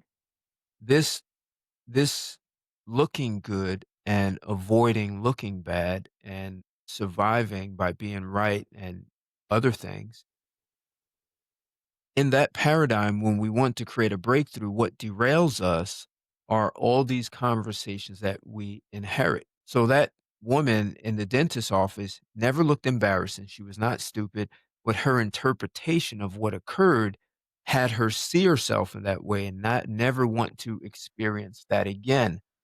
Right. And we know these things happen in our lives, but they become like mines in the minefield, like they blow up and they derail us, and we have no way of dismantling them. So we have an entire language that supports us in this paradigm and tells us how to deal with these situations. It's almost like everyone has a radio station playing in their head that they cannot turn off, Mhm. and it's telling them that looks stupid, or that was your dad was a bully, or you're the hero for doing that. And so we have all these conversations and they shape our actions. They tell us what we can and cannot do. And we're left at the effect of it. And even though we know these incidences have occurred in our lives, we don't have the tools to dismantle them and unlearn them. So we're stuck, and what you're left with as a conversation is, this is who I am, this is just the way I am, and it is what it is. And so what I'm asserting that nothing is what it is. There's an interpretation and there's a radio station that plays that tells you who you are, what you can and cannot do. And then it says, go create a breakthrough. And as soon as a problem shows up that's unfamiliar to you, it's easy to say, well, this doesn't resonate with me. I'm not cut out for this. I'm not meant to be a leader. There are all kinds of things that people come up with. It's like, see, here we go again. This is like being in the dentist's office. I don't know what I'm doing. And so it becomes very difficult to break out, to have a paradigm shift when the rules of the paradigm you're in keeps you in the paradigm. Mhm. And it from the examples that you've been sharing, um, you've shared a few of them now. It sounds like sometimes the paradigm is created based off of either trying to stay away from a certain emotion or maybe even move Right. towards a certain emotion, depending on the paradigm, depending on the person. Um, so would you say that, or how would you say that emotional intelligence overall, because I guess it seems like the root of it has to do with emotions and how we're feeling. And so we're running our whole lives either trying to avoid a feeling we felt as a very young child or trying to find more things that make us feel that way, depending on what happened. How would you say emotional intelligence intersects with the work you do as or with disruptive strategy? So when we're moving towards going into the chaos, we said, okay, we're not going to um, operate in paradigms anymore. How do we use emotional intelligence to navigate that? I think you will not like my answer. That's okay. So the quick and dirty answer to your question is it's irrelevant. Mm-hmm. Okay. And I guess my next question is why, like, how, or why or how, like, why does emotional intelligence or the connection with our emotions not matter at all when we're moving through it or You're Go ahead. Or when we are I would say I guess what I'm trying to say is release from our old emotions or our old emotional ties in order to move through chaos and build this empowerment that we have to move through things we've never been through before. right. So what you're still doing is you're using the current paradigm to help you get into a new paradigm. Okay. That's Or that's like stacking more of what you already know and expecting it to get you into the things you don't know. Mhm. and I think I'd like to drop something from the scientific perspective, using neurology, right? Neuroscience. Uh, Sure. you spoke about how the frontal lobe, which is actually responsible for judgment, in the brain, Sure. and you have a prefrontal cortex, for example, right? And Right. all of the parts of the frontal lobe are responsible for cognitive, behavior and judgment and decision making. So in these paradigm shifts, we tend to use the subconscious mindset, right? The subconscious mind is what basically is activated, and you sort of have like a shutdown of the frontal lobe, right? So if you're still using the frontal lobe, you're transitioning from what you know to try to you know know what you don't know or something, right? I think that's just what I would drop to the table in order to sweeten this conversation. You are the expert, you are the pro, I'm Yeah. the Joe. I'm just putting my thoughts out there. If you notice, you haven't heard me use the word subconscious once or the word Mhm. ego or consciousness, Hmm. not once. Hmm. That's still the old paradigm, and you're attempting to use all the knowledge in the old paradigm to make a quantum leap, to make a create a breakthrough, and it just doesn't work that way. Those are things that you know. You're attempting to use what you know. Our education system is not good at getting people into the domain of things you don't know. We're Mhm. also not good at helping people distinguish between thinking and having thoughts. Most people think it's a matter of semantics. They are the same thing. And we can come back to that, but let's deal with Noella's question. So, what's the source of emotion? All thoughts are based on beliefs, or our feelings are based on our thoughts, which are based on our internal beliefs. So, can you have a belief without a conversation? Yes. Okay. Give me an example of a belief that is not a conversation. So if you if I believe that I am alive or I believe that I am clean or like I believe my body is clean or something like that, or you can have a belief about yourself or the world around you, I guess based off of your own perception. So perceptional beliefs.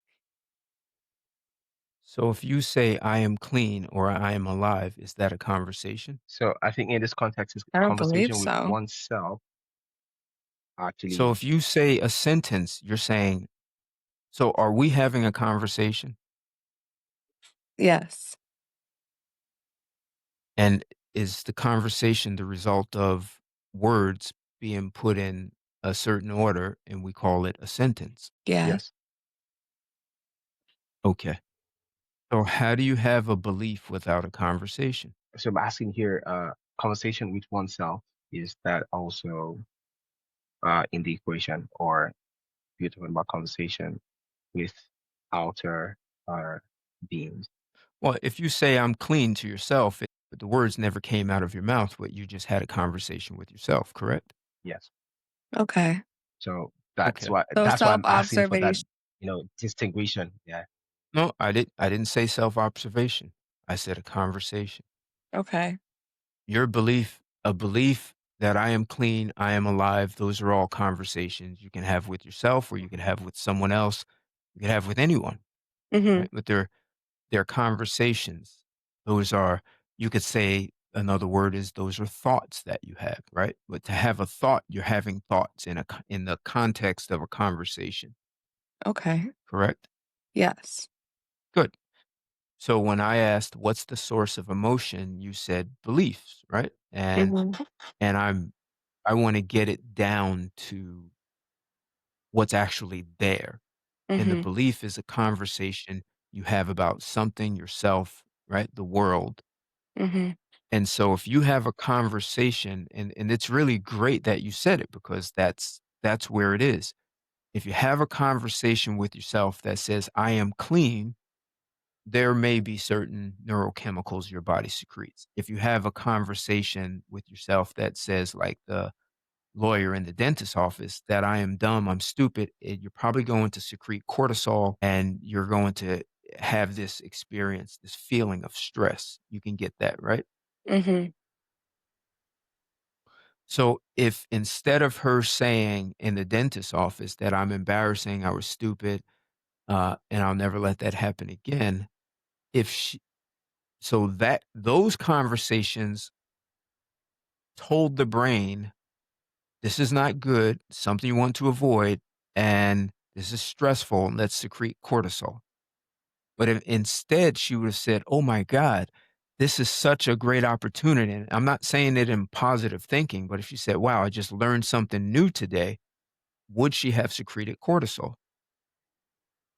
Not necessarily. Probably not if because Right. she's not So giving if she her didn't body that secrete instruction. cortisol, exactly, she's not giving her brain the instruction, Mhm. and her brain will then tell the body what to secrete. Mhm. If the conversation was what actually occurred, she secretes cortisol. If she said, wow, this was such a great learning opportunity, perhaps she could have secreted dopamine and it would have felt great that I just learned something new. Hey, mommy, look, I just learned something new. Do you know what that is?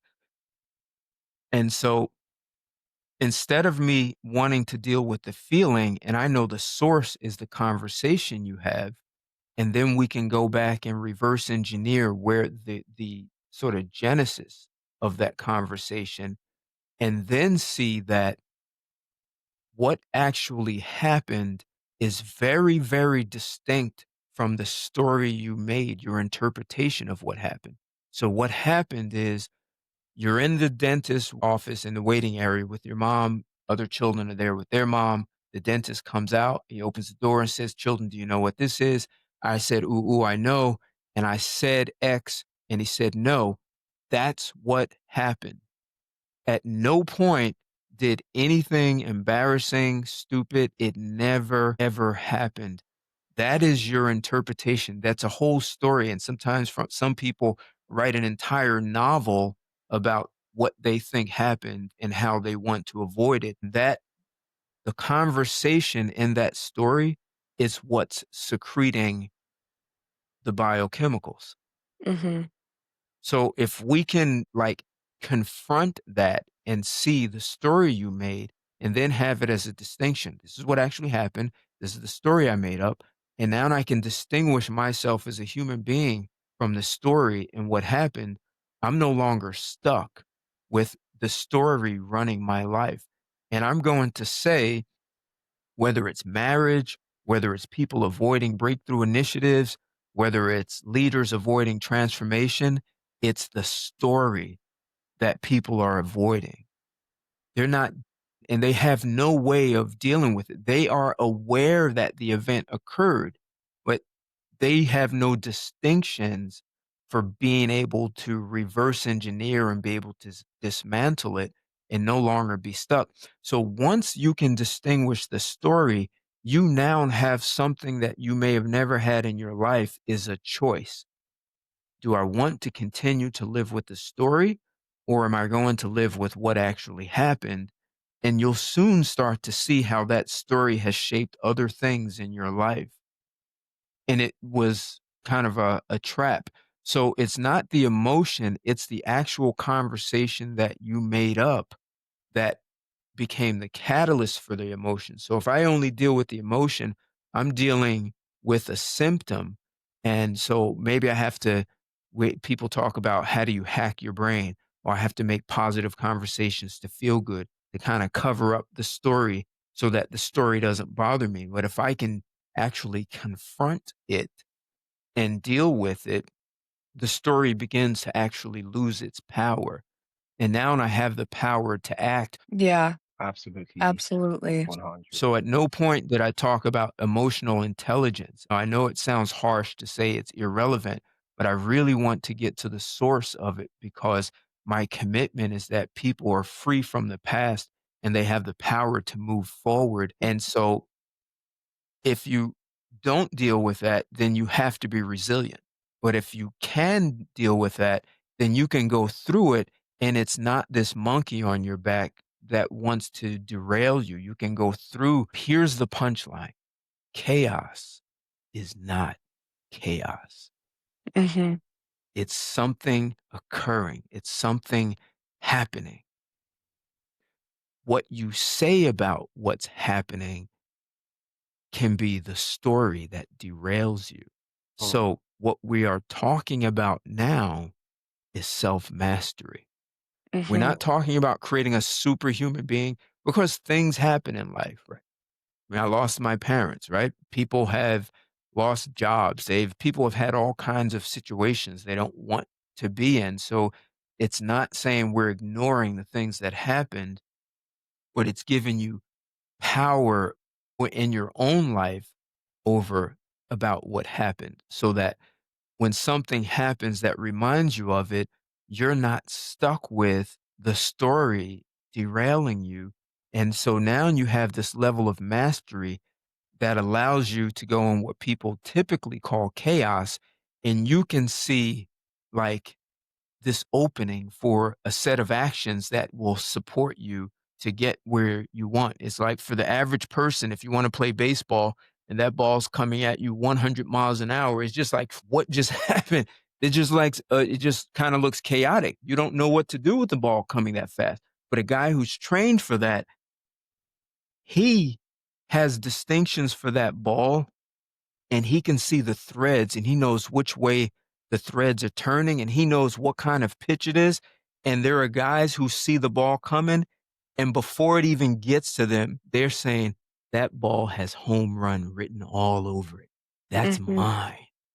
And so it's creating that kind of mindset, not a pipe dream, not airy fairy, just do it. There is a training, there's development. It's all of that, but it's actually being able to see openings for actions where other people see their story that mhm. derails them and they haven't been able to confront, dismantle, and unlearn the story. So we finally got to the punchline of chaos. Absolutely. mm. Why it's not really chaos. Yes, yes, yes.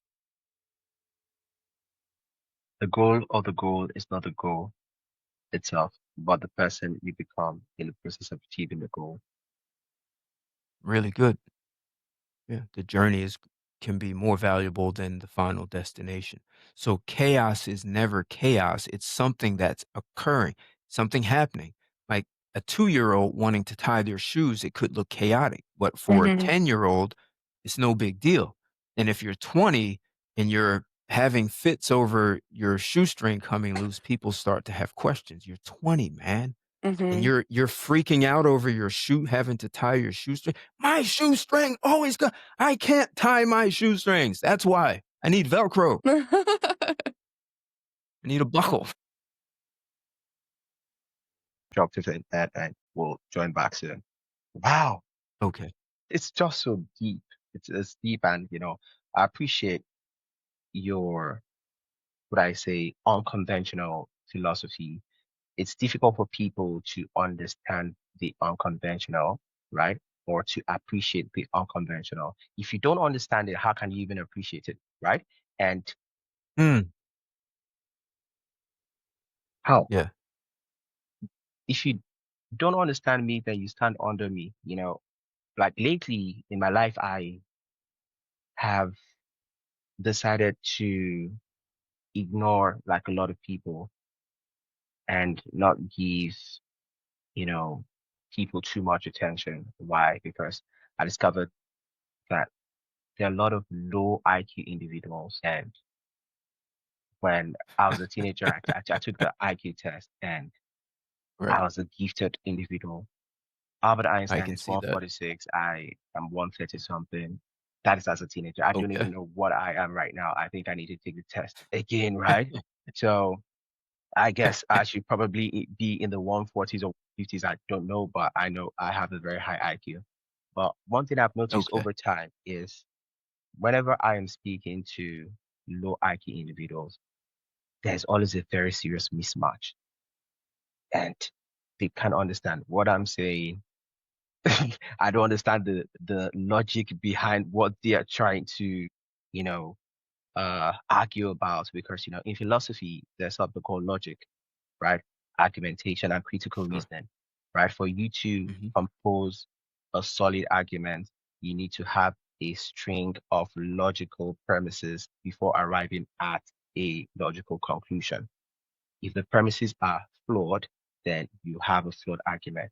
But a lot of people, right, that are low IQ individuals string together illogical premises to reach your conclusion. And that it leaves me confused. I'm like, okay, I give up. If they say anything, I'll okay, no problem. I think So that's just here's a here's a challenge with that. Imagine we're back 100 years ago. It's 1925, and we meet a guy named Robert Goddard who says we're going to fly man to the moon. And it's like, well, just Mhm. 20 years ago, we just started flying. And now you're saying we're going to fly to the moon. And so that would sound illogical, wouldn't it? It would be Mhm. like, how did you get there? And do either of you know that cars built in the early 1900s had a top speed of 40 miles an hour? Did you know that? Yes, I did. yeah. Did you know Because why? in the UK, that's the it's for a lot of roads. Do you know why cars were built with a top speed of 40 miles an hour? I guess maybe No, for I safety do not. reasons. For safety? Okay, Yeah, it has safety. to be I safety can see that. related. Yeah. Okay. So, Noella, you're going to appreciate this. What's the fastest you've ever driven a car, Noella? Personally, maybe, 120? yeah, I was gonna say Okay. fastest 110, 120. Don't ask Okay. me. I'm a speed demon. Don't ask me. Don't ask me. I've done 200 before, man. Oh, wow. Like, That's awesome. Yeah. So, Noella, in the early nights, you would have been endangering your life. They believed that if a woman traveled in an automobile more than 40 miles an hour, her uterus would explode. That's very interesting. And And it was a scientific fact. and science is ever evolving. Science is ever evolving for sure. Can you imagine the person ah, who disrupted that and said, I'm going to make a car that goes 50 miles an hour? Imagine. And they're like, you're crazy. Mhm. You can't do that. Mhm. Well, let's get to 100. But no, maybe the engine will make it, but the human body won't sustain that. Mhm. And now to fly out of the Earth's gravitational pull, you have to travel over 17,000 miles an hour. So Yeah. imagine early 1900s, the woman's uterus would explode if it goes more than 40 miles an hour. And a guy named Robert Goddard's, and so 40 miles an hour is the top speed. Mhm. And when the Wright brothers invented flying, that belief was still there. That conversation was still a fact of life.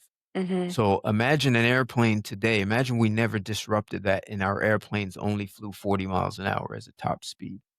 How many people could you put on a plane? There'd be no 747. Right. So there are lots of conversations that derail us from possibilities that are beyond what we can see right now. Mhm. And so people will say, well, he was just ahead of his time, but it's transforming those conversations, no different than running the mile in under 4 minutes. There are just so many examples. Copernicus telling people that the earth was not the center of the universe. They had a problem with that. Yes. He didn't live long because of that. Mhm. And we talk a lot about technological advancement and the conversation around AI and other industries and how it's impacting every industry right now. And it's funny, just earlier we were mentioning that it's quite interesting, but quite impossible to see where AI is going to move within the next 5 years, next 10 years, because we cannot predict um, how we underestimate it. And even when we don't realize we're underestimating it, we still are underestimating it.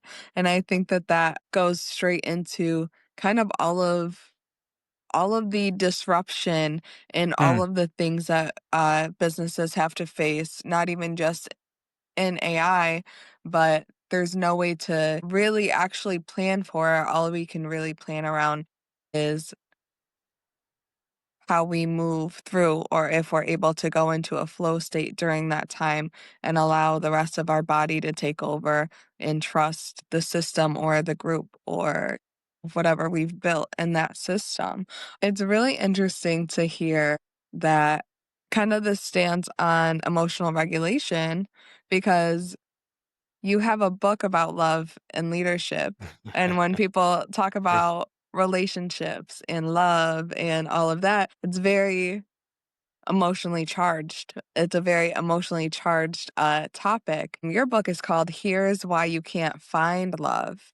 Right. And it actually links relationship struggles to business performance. And you talk about paradigm shifting. What parallels do you see between personal self sabotage and professional self sabotage, or between interrelationship when it comes to the romantic aspect and the work you're doing with businesses when it comes to maybe understanding disruption and understanding that chaos is not really chaos? What are the parallels between those two industries? So lots of them. The first is a financial impact. So do you know that corporate America is losing $300 billion every year in workplace productivity? I have heard a similar stance for sure. Why do you think that is, and what do you think the Well, parallels of I that was going to are? ask you, what do you know why they are losing 300 billion every year? In productivity? Divorce. Divorce. No, no, no. You have to let her see you. Well, Yeah, I'm curious to know if it's because of inefficient or, unaligned workplace relationships, or the lack of quality in workplace relationships, but I haven't had any I haven't been able to do any research on it, so I'm actually very excited and to hear your stance on it. I don't have a stance on it. So there's an organization called Life Innovation. They did the Mhm. research and they found that corporate America is losing $300 billion every year in workplace productivity because of one word, divorce. Wow. Okay.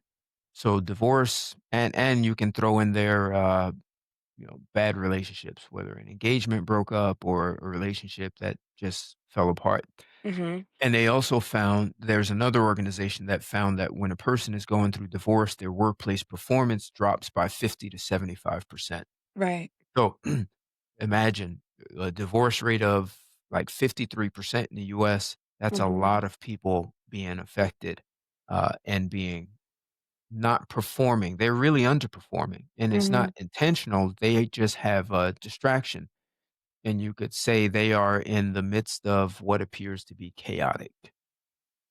They are in a situation they never wanted to be in. Most people do not marry to get a divorce. Mhm. I would assume. Perhaps there is a percentage of people, but even if they did plan it, probably didn't go the way they wanted the divorce to go. So there's a fight if there's children, if there are assets, and just the whole dealings and courts and lawyers and all those conversations that are really designed to create cortisol secretions with people. Mhm. So you are, or the purpose of your book was to really bring light and information and possibly healing to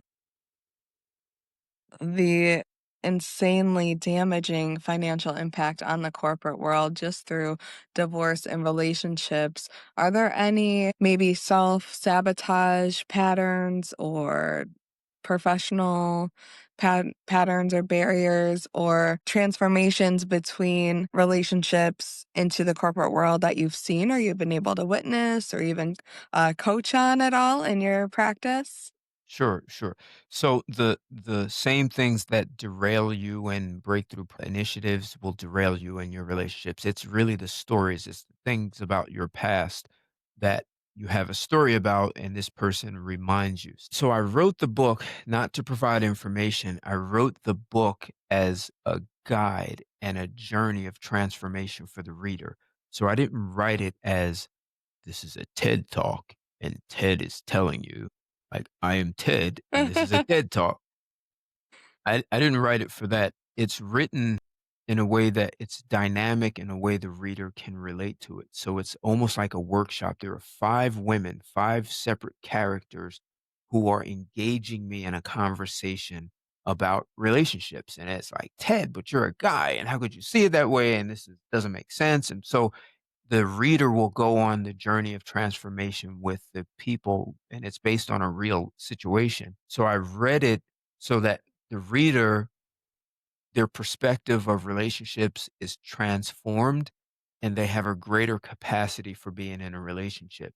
So if we can reduce or eliminate divorce in the US, we can get rid of that $300 billion dollars in workplace productivity because with that much productivity loss, corporations will usually tend to lay people off at some point, Mhm. and that affects everyone. So I think it's Google, just announced they're going to lay off 14,000 people. That's a lot. So Yeah. that means possibly the automakers will lay off people, and then the home builders will lay off people, and the washer and dryer will it's this downward spiral. So I like to contribute to eliminating that. So if you can train your people to be more effective in managing chaos and conflict and problems in the workplace, they will develop the tools, the skills, competencies that they own and take them home and have better marriages. And a big part of it is conflict resolution. So when we were talking about the woman in the dentist's office, if she gets into a situation where she believes she has to fight to be right, she's in conflict with herself because there's this thing from the past she wants to avoid, and there's something she wants to discuss. And now she's in conflict. So she's in a conflict with the person and not realizing that she's really in conflict with this thing from the past that she's fighting to avoid. That's the essence of conflict resolution. The conflict almost never has to deal with the other person or the situation. It's the conflict you're having with yourself that you want to avoid and you haven't addressed it to be able to unlearn it. And if people could develop that, then in their marriages, the conflicts that occur, they'll find that technically there was never a conflict with the other person. There's something that reminded them, and they went into this whole survival, this thing that I have to avoid, and I'm gonna look bad if I allow myself to go back to that, so I have to fight, I have to fight, and they end up with a divorce when really there was just a misunderstanding and the proper questions were not being asked. There Mhm. was more of a defense. They went into defense mode. That's a lot to unpack. I think I like to talk about engineering growth through pressure. Pressure, they say, makes Through, diamond. Uh, engineering growth, yeah, through pressure, right? Pressure, they say, pressure, makes okay. diamonds. Yeah. So how can CEOs intentionally design healthy stress, right, within their teams to spark innovation instead of sparking burnout? So I'm going to say that as long as we as a society keep talking about how burnt out people are, we'll be right about that. Mhm. We are enabling and telling people to be burnt out. It's almost like we're giving people an excuse to be an underperformer. That's a conversation that really needs to transform. We're talking about burning out because when you put someone in an environment or situation and they say they really love doing this, they'll work right through for hours and never know that time went by. And they'll never say, I'm burnt out. So if you create an environment where people don't know how to address the conflicts they're having with themselves, it's easy to go to burnout. So it's not the burnout we want to address, it's the mindset of the people who are more nimble and able to manage what's occurring in front of them. And so that way chaos actually disappeared and it's just something that's occurring and I have to manage that. Pro athletes are really great at this. Like the top athletes, you're a running back, football can be considered chaotic and stressful. You gave me the ball, these guys are coming to kill me. But you don't lay on the ground and say, "Oh my god, don't hit me." You run right through those guys. And you may have moves, some may be more powerful and they force through and others can move. They have the agility to take the hit, spin around and keep going. But they trained for that. And there's a mindset. It's kind of like a mindset of running with broken legs. There's this unstoppable mindset. It's interesting you actually are a trainer of CEOs, and it feels like you took what I say some pages off two CEOs we've had on this show. One earlier today, the CEO of Clipper, he spoke exactly what you're talking about. He said Mm, he likes to make sure that people are passionate about the job they do in his company. And if you're passionate about something, you will walk right through the fire to get it done. And he said something. He said, I would never work on something I'm not passionate about. If I get bored, I have to switch what I'm working on. And, that speaks to even what we do here, myself and Noella. Like, we're passionate about communication, passionate about music. And sometimes we probably like get what I say, maybe offers to do something we're not passionate about. And we end up not pursuing those offers because okay. that is writing a letter to burnout, right? And the CEO of Ticker, the investment company, it's an investment SaaS tool. He said something. He said his own blueprint is he likes to employ ex pro athletes.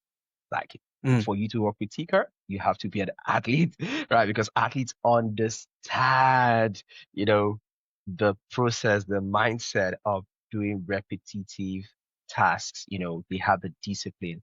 He doesn't like to train people on the mindset. He gets people who are pre-trained and athletes have that sure, mindset, sure. ready made. It's a default setting for athletes. That's one thing, I really appreciate it, even about my own background.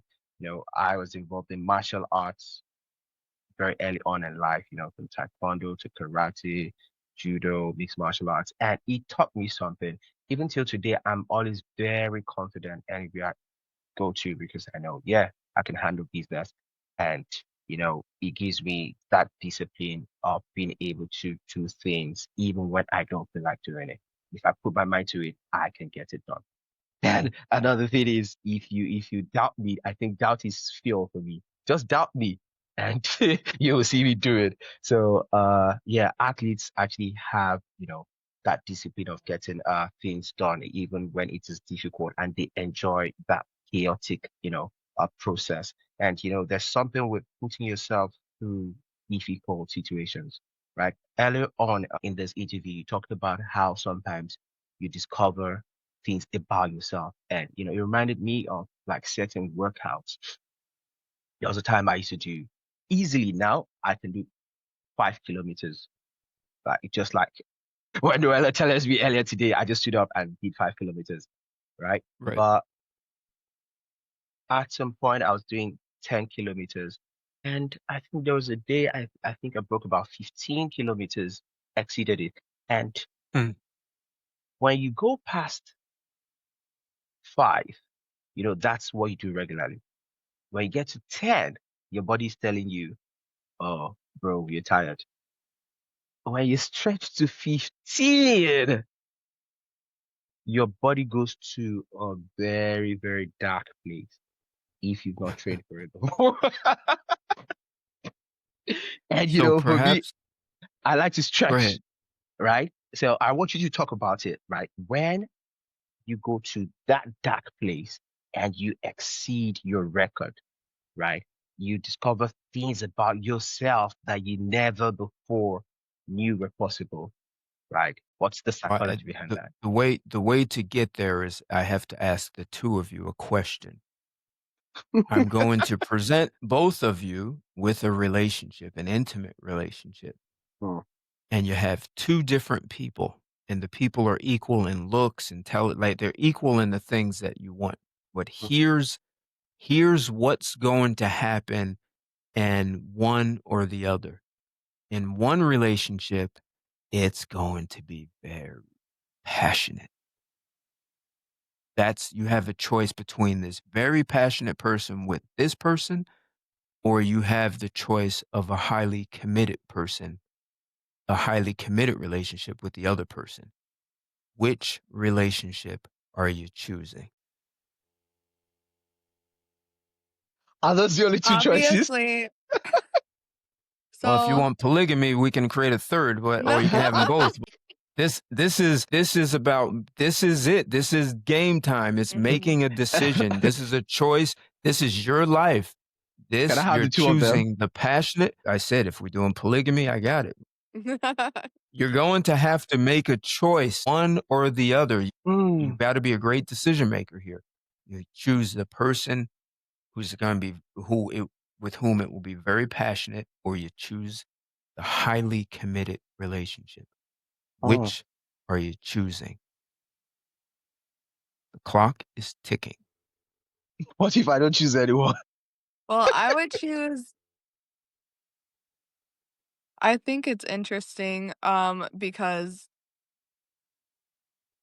it does give a parallel to business and how we are speaking earlier about if they are working in a scope that they are passionate about, then they can work for hours and hours and hours and hours and hours, and there is no burnout, in Okay. which case the commitment would come naturally. Nope. Nope. You don't. Nope. You get highly committed or passionate. That's it. That sounds horrible. I want to No, but this is life. This is life. Life is about making these choices every day, every second of your life.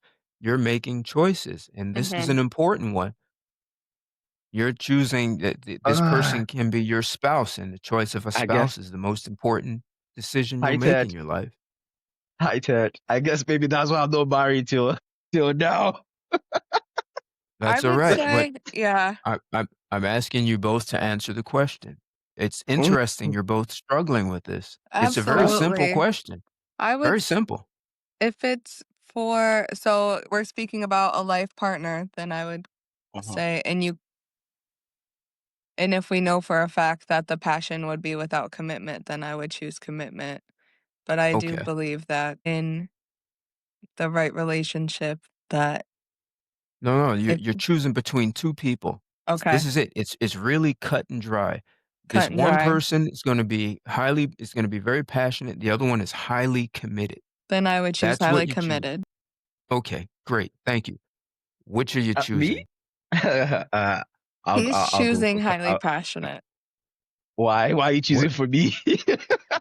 I think No, Go choose ahead. for I'll go with yourself. committed. Yeah, I think I'll go with Okay. committed. Yeah, Now, because I was isn't this interesting? Isn't this let me tell you interesting? When something, the Ted. Let no, me tell no, you no, something, wait, Ted. wait, wait. Okay, Yeah, Hold on, let hold on, hold on. okay, no When the worries. rubber meets the road, when it's really important, what do Mhm. people choose?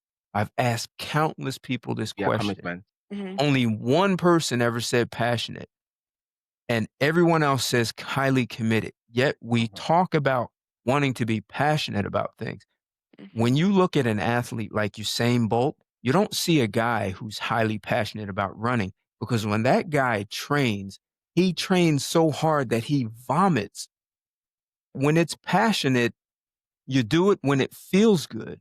And the Mhm. mhm, moment it's not feeling good and you're Mhm. vomiting, this doesn't Mhm. resonate and I'm out. But when Yeah. you're highly committed, none Mhm. of that matters. Yeah. So the divorce courts are filled with passionate couples. It's Mhm. filled with them. Mhm.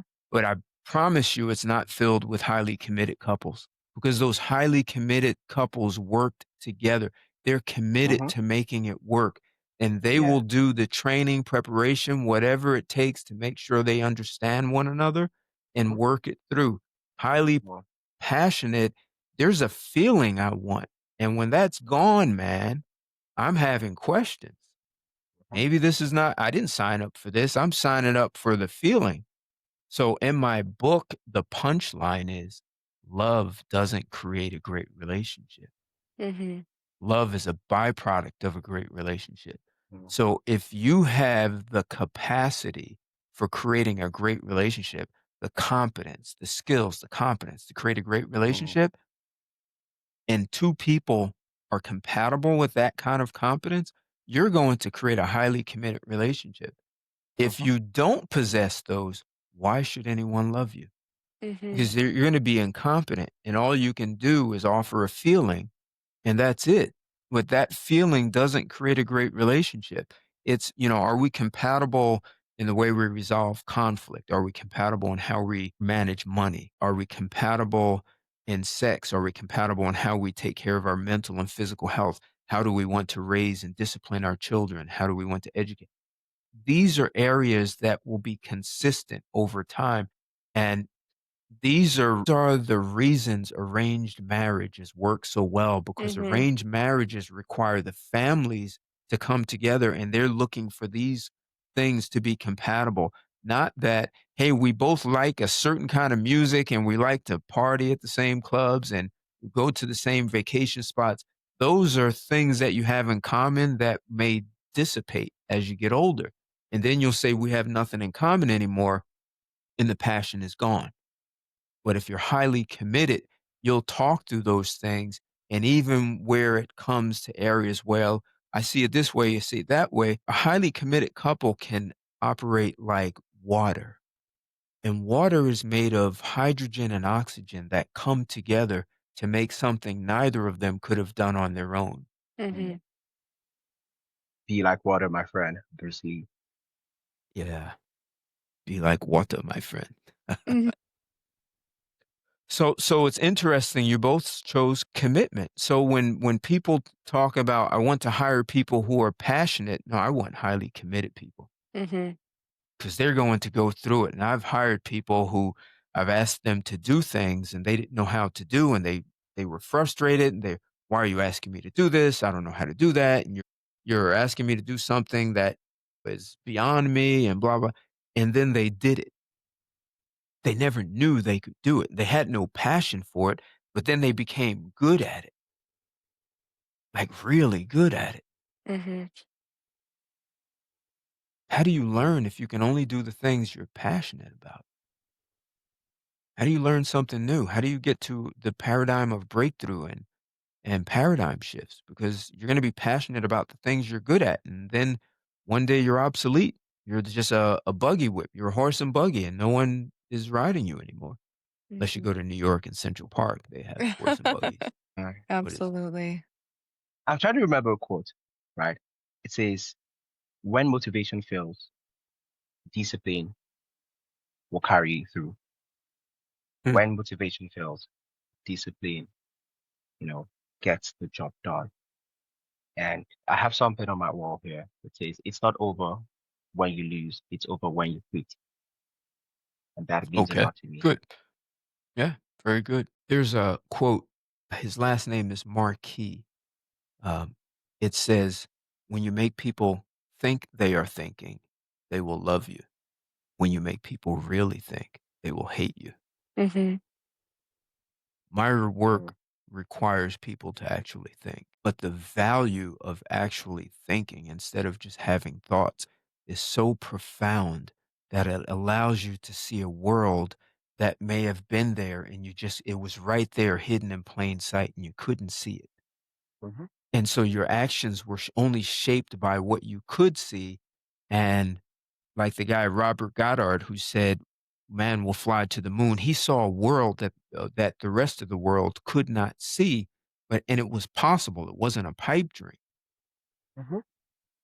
It's having access to that kind, Nikola Tesla kind of innovation, to be Mhm. able to see possibilities and then take the actions without getting derailed because there are problems, there'll be gaps. Here's where you are, here's where you want to be, and there will be problems in those gaps that you have not seen in the past, and having that highly committed will support you in working through them, as opposed to being derailed and saying it's just not meant to be. Are there any trends or anything that you believe or can think about in regard to predicting future trends for the next generation of CEOs? You have an insane background of working with all types of different CEOs, Fortune 500 CEOs, people that you've collaborated with, teams that you've built,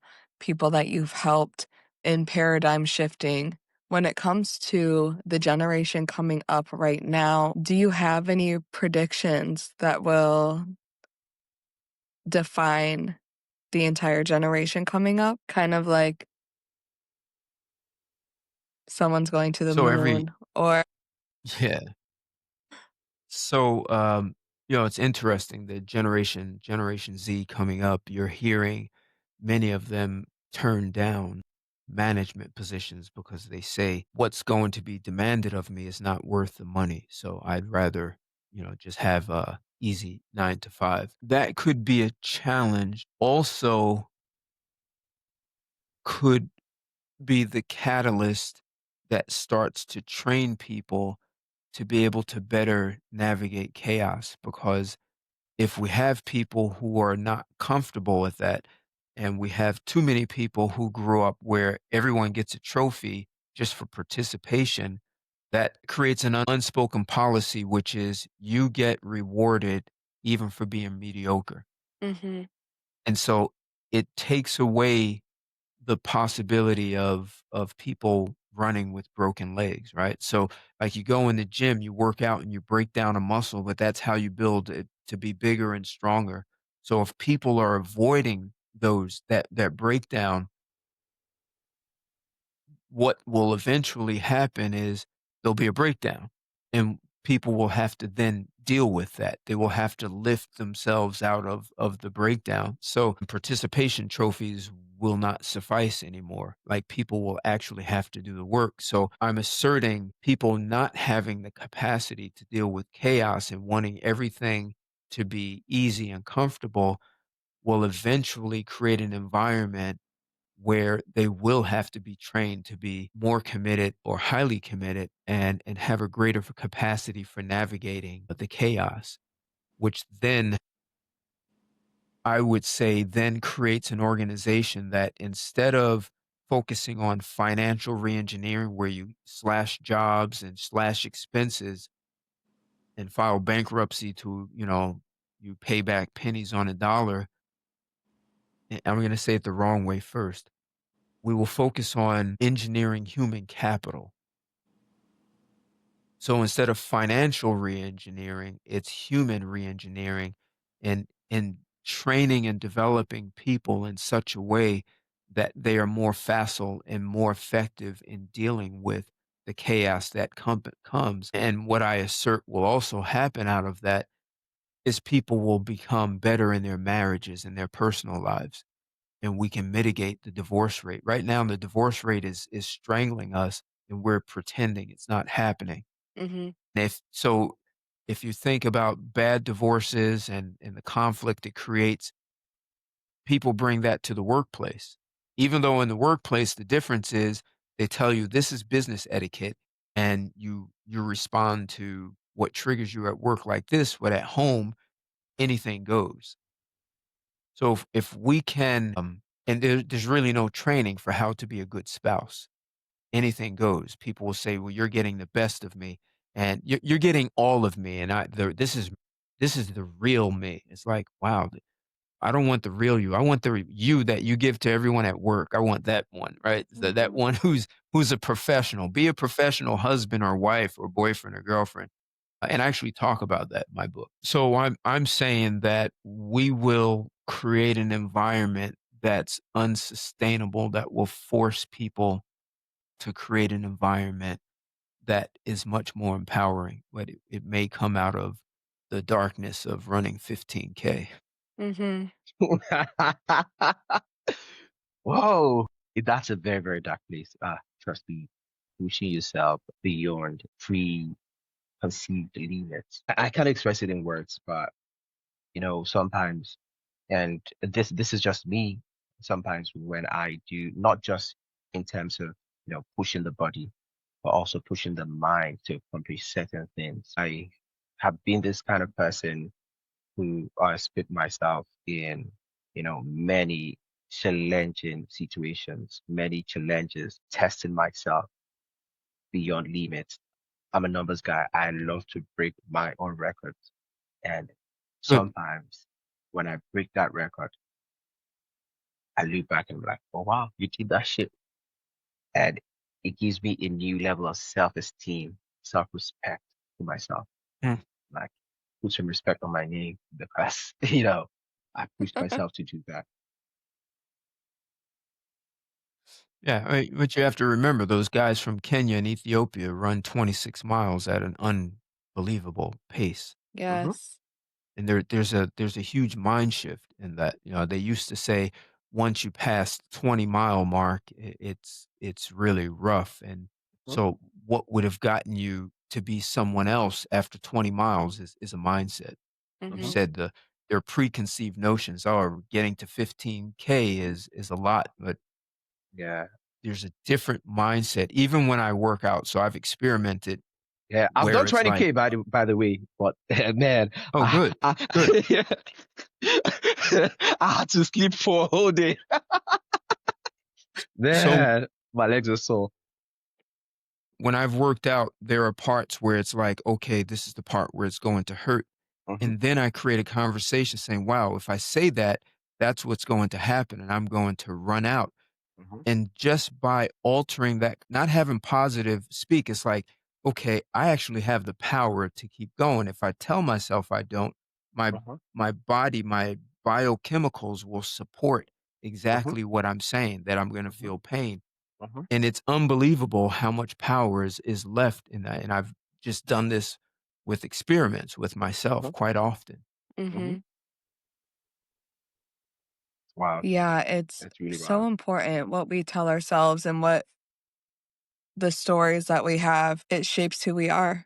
Um, we're gonna do a quick fire round. So just shoot off a few questions to you. We're gonna go back and forth and see Okay. how quickly we can get answers from you. Um, Okay. before we do that, I just want to say it's been such a pleasure having you, hearing your wisdom and your expertise, and getting some of that to our audience. We have people that are all different walks of life around the globe, and we love to bring truth from different countries in and really help define that for people around the globe. So this has been such a pleasure to have you to get this insight to business leaders, CEOs, CFOs, entrepreneurs, and or just dreamers right now who are maybe in a startup phase or too scared to even take that first step, but they are working towards that. So thank you so much. So I'll have AI start and then we'll just So kind of go back and forth and then we'll be able to close out. okay. I want to say something really quickly to what you said, and Of it's course. also going back to your question about the future. And I would say that what businesses need from now and going forward is wisdom. We technically Yes, don't need AI. We don't need AI. We need more You wisdom, don't need and me. not just the top. We need absolutely. more we need leaders who can lead from wisdom as opposed to just short-termism.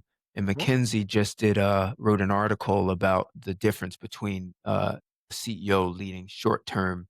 How do you navigate that and really deal with the long term and your investors? So yeah, it's Hmm. wisdom. There's a Yes, gap in wisdom. Oh, the, absolutely. the fear of the Lord is the beginning of wisdom, and for the Lord gives wisdom, and from his mouth cometh knowledge and understanding. So, Hmm. I'm a very big person of faith, and I know, like, I don't know if other people, would allude to this, but I believe very much in God given wisdom and seeking direction from God. There are times wherein our human abilities, human knowledge, human understanding fails us. You know, the Bible says, lean not onto your own understanding and, trust in God in all your ways, and he will lead you the right path. And of course, if any of you lacks wisdom, you should ask God, who gives generously to all without finding fault, and it will be given to you. That's James chapter 1, verse 5. Just thought to put that in. I appreciate very much your what I say, not wisdom. Wisdom is profitable to direct. Thank you. So let's fire off rapidly. Yes. Are you ready to rumble? There we go. I knew it was in me. Okay. One book every CEO should read besides your own. Blue Ocean Strategy. Blue Oh, Ocean Strategy. Blue, yeah, Awesome. Blue Ocean. We in the Blue Ocean already. I love that book. Yes. What's your greatest leadership lesson learned from failure? It wasn't my failure, it was someone else's failure, and, a person who was trained and coached from a VP level to become a president, was hired as the president, had the job, doing well, and the failure came from and this is important for a lot of professional managers. One of the things that happens when you become president or a higher level manager, the employees will attempt to train you and tell you how things are around here and how they should be done. Mm.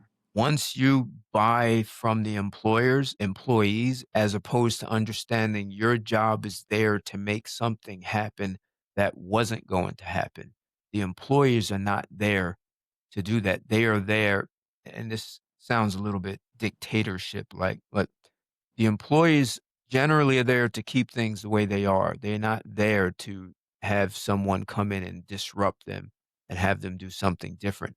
Employees will do their best to tell you this is the way it goes around here, even though you're the new manager, the new leader. Once you buy into that, you're no longer a leader in that organization. You're just an employee and you risk losing your job at that point.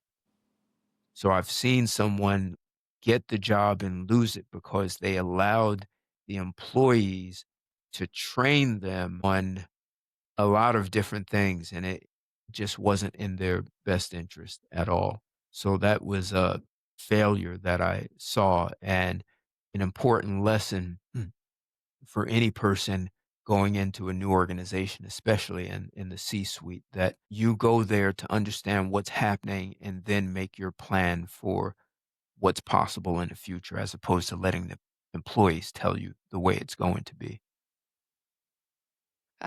I love Absolutely. that. Chaos or order, which breeds the most creativity? Neither. It's your perspective of the playing field. I love that. Perception, Who's perspective. who's the most disruptive leader alive today? Elon Musk.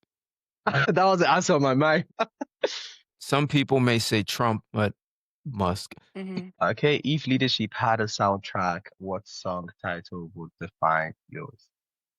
Music is not advanced enough to be able to make a song for me.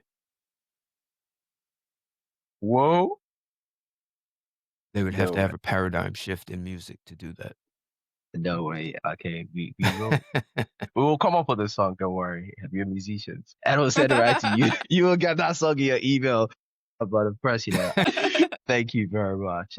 We highly, highly appreciate you. When a person shares a time with you, they share their life with you because they expect you for measure and like this time. So love and of course massive respect to you for joining us on the show today and of course sharing nuggets upon nuggets. We can't wait to have episode 2. Over to Noella Rook. Yeah, again, It's just been thank you so much. Your wisdom is invaluable, especially in these times of participation trophies and not really wanting to do the work or really seeing the value of doing the work. You're helping massive, massive teams in business make shifts that people spend their whole lives dedicating themselves to and trying to figure out how to do within their own awareness. And you're kind of speaking on a completely different level.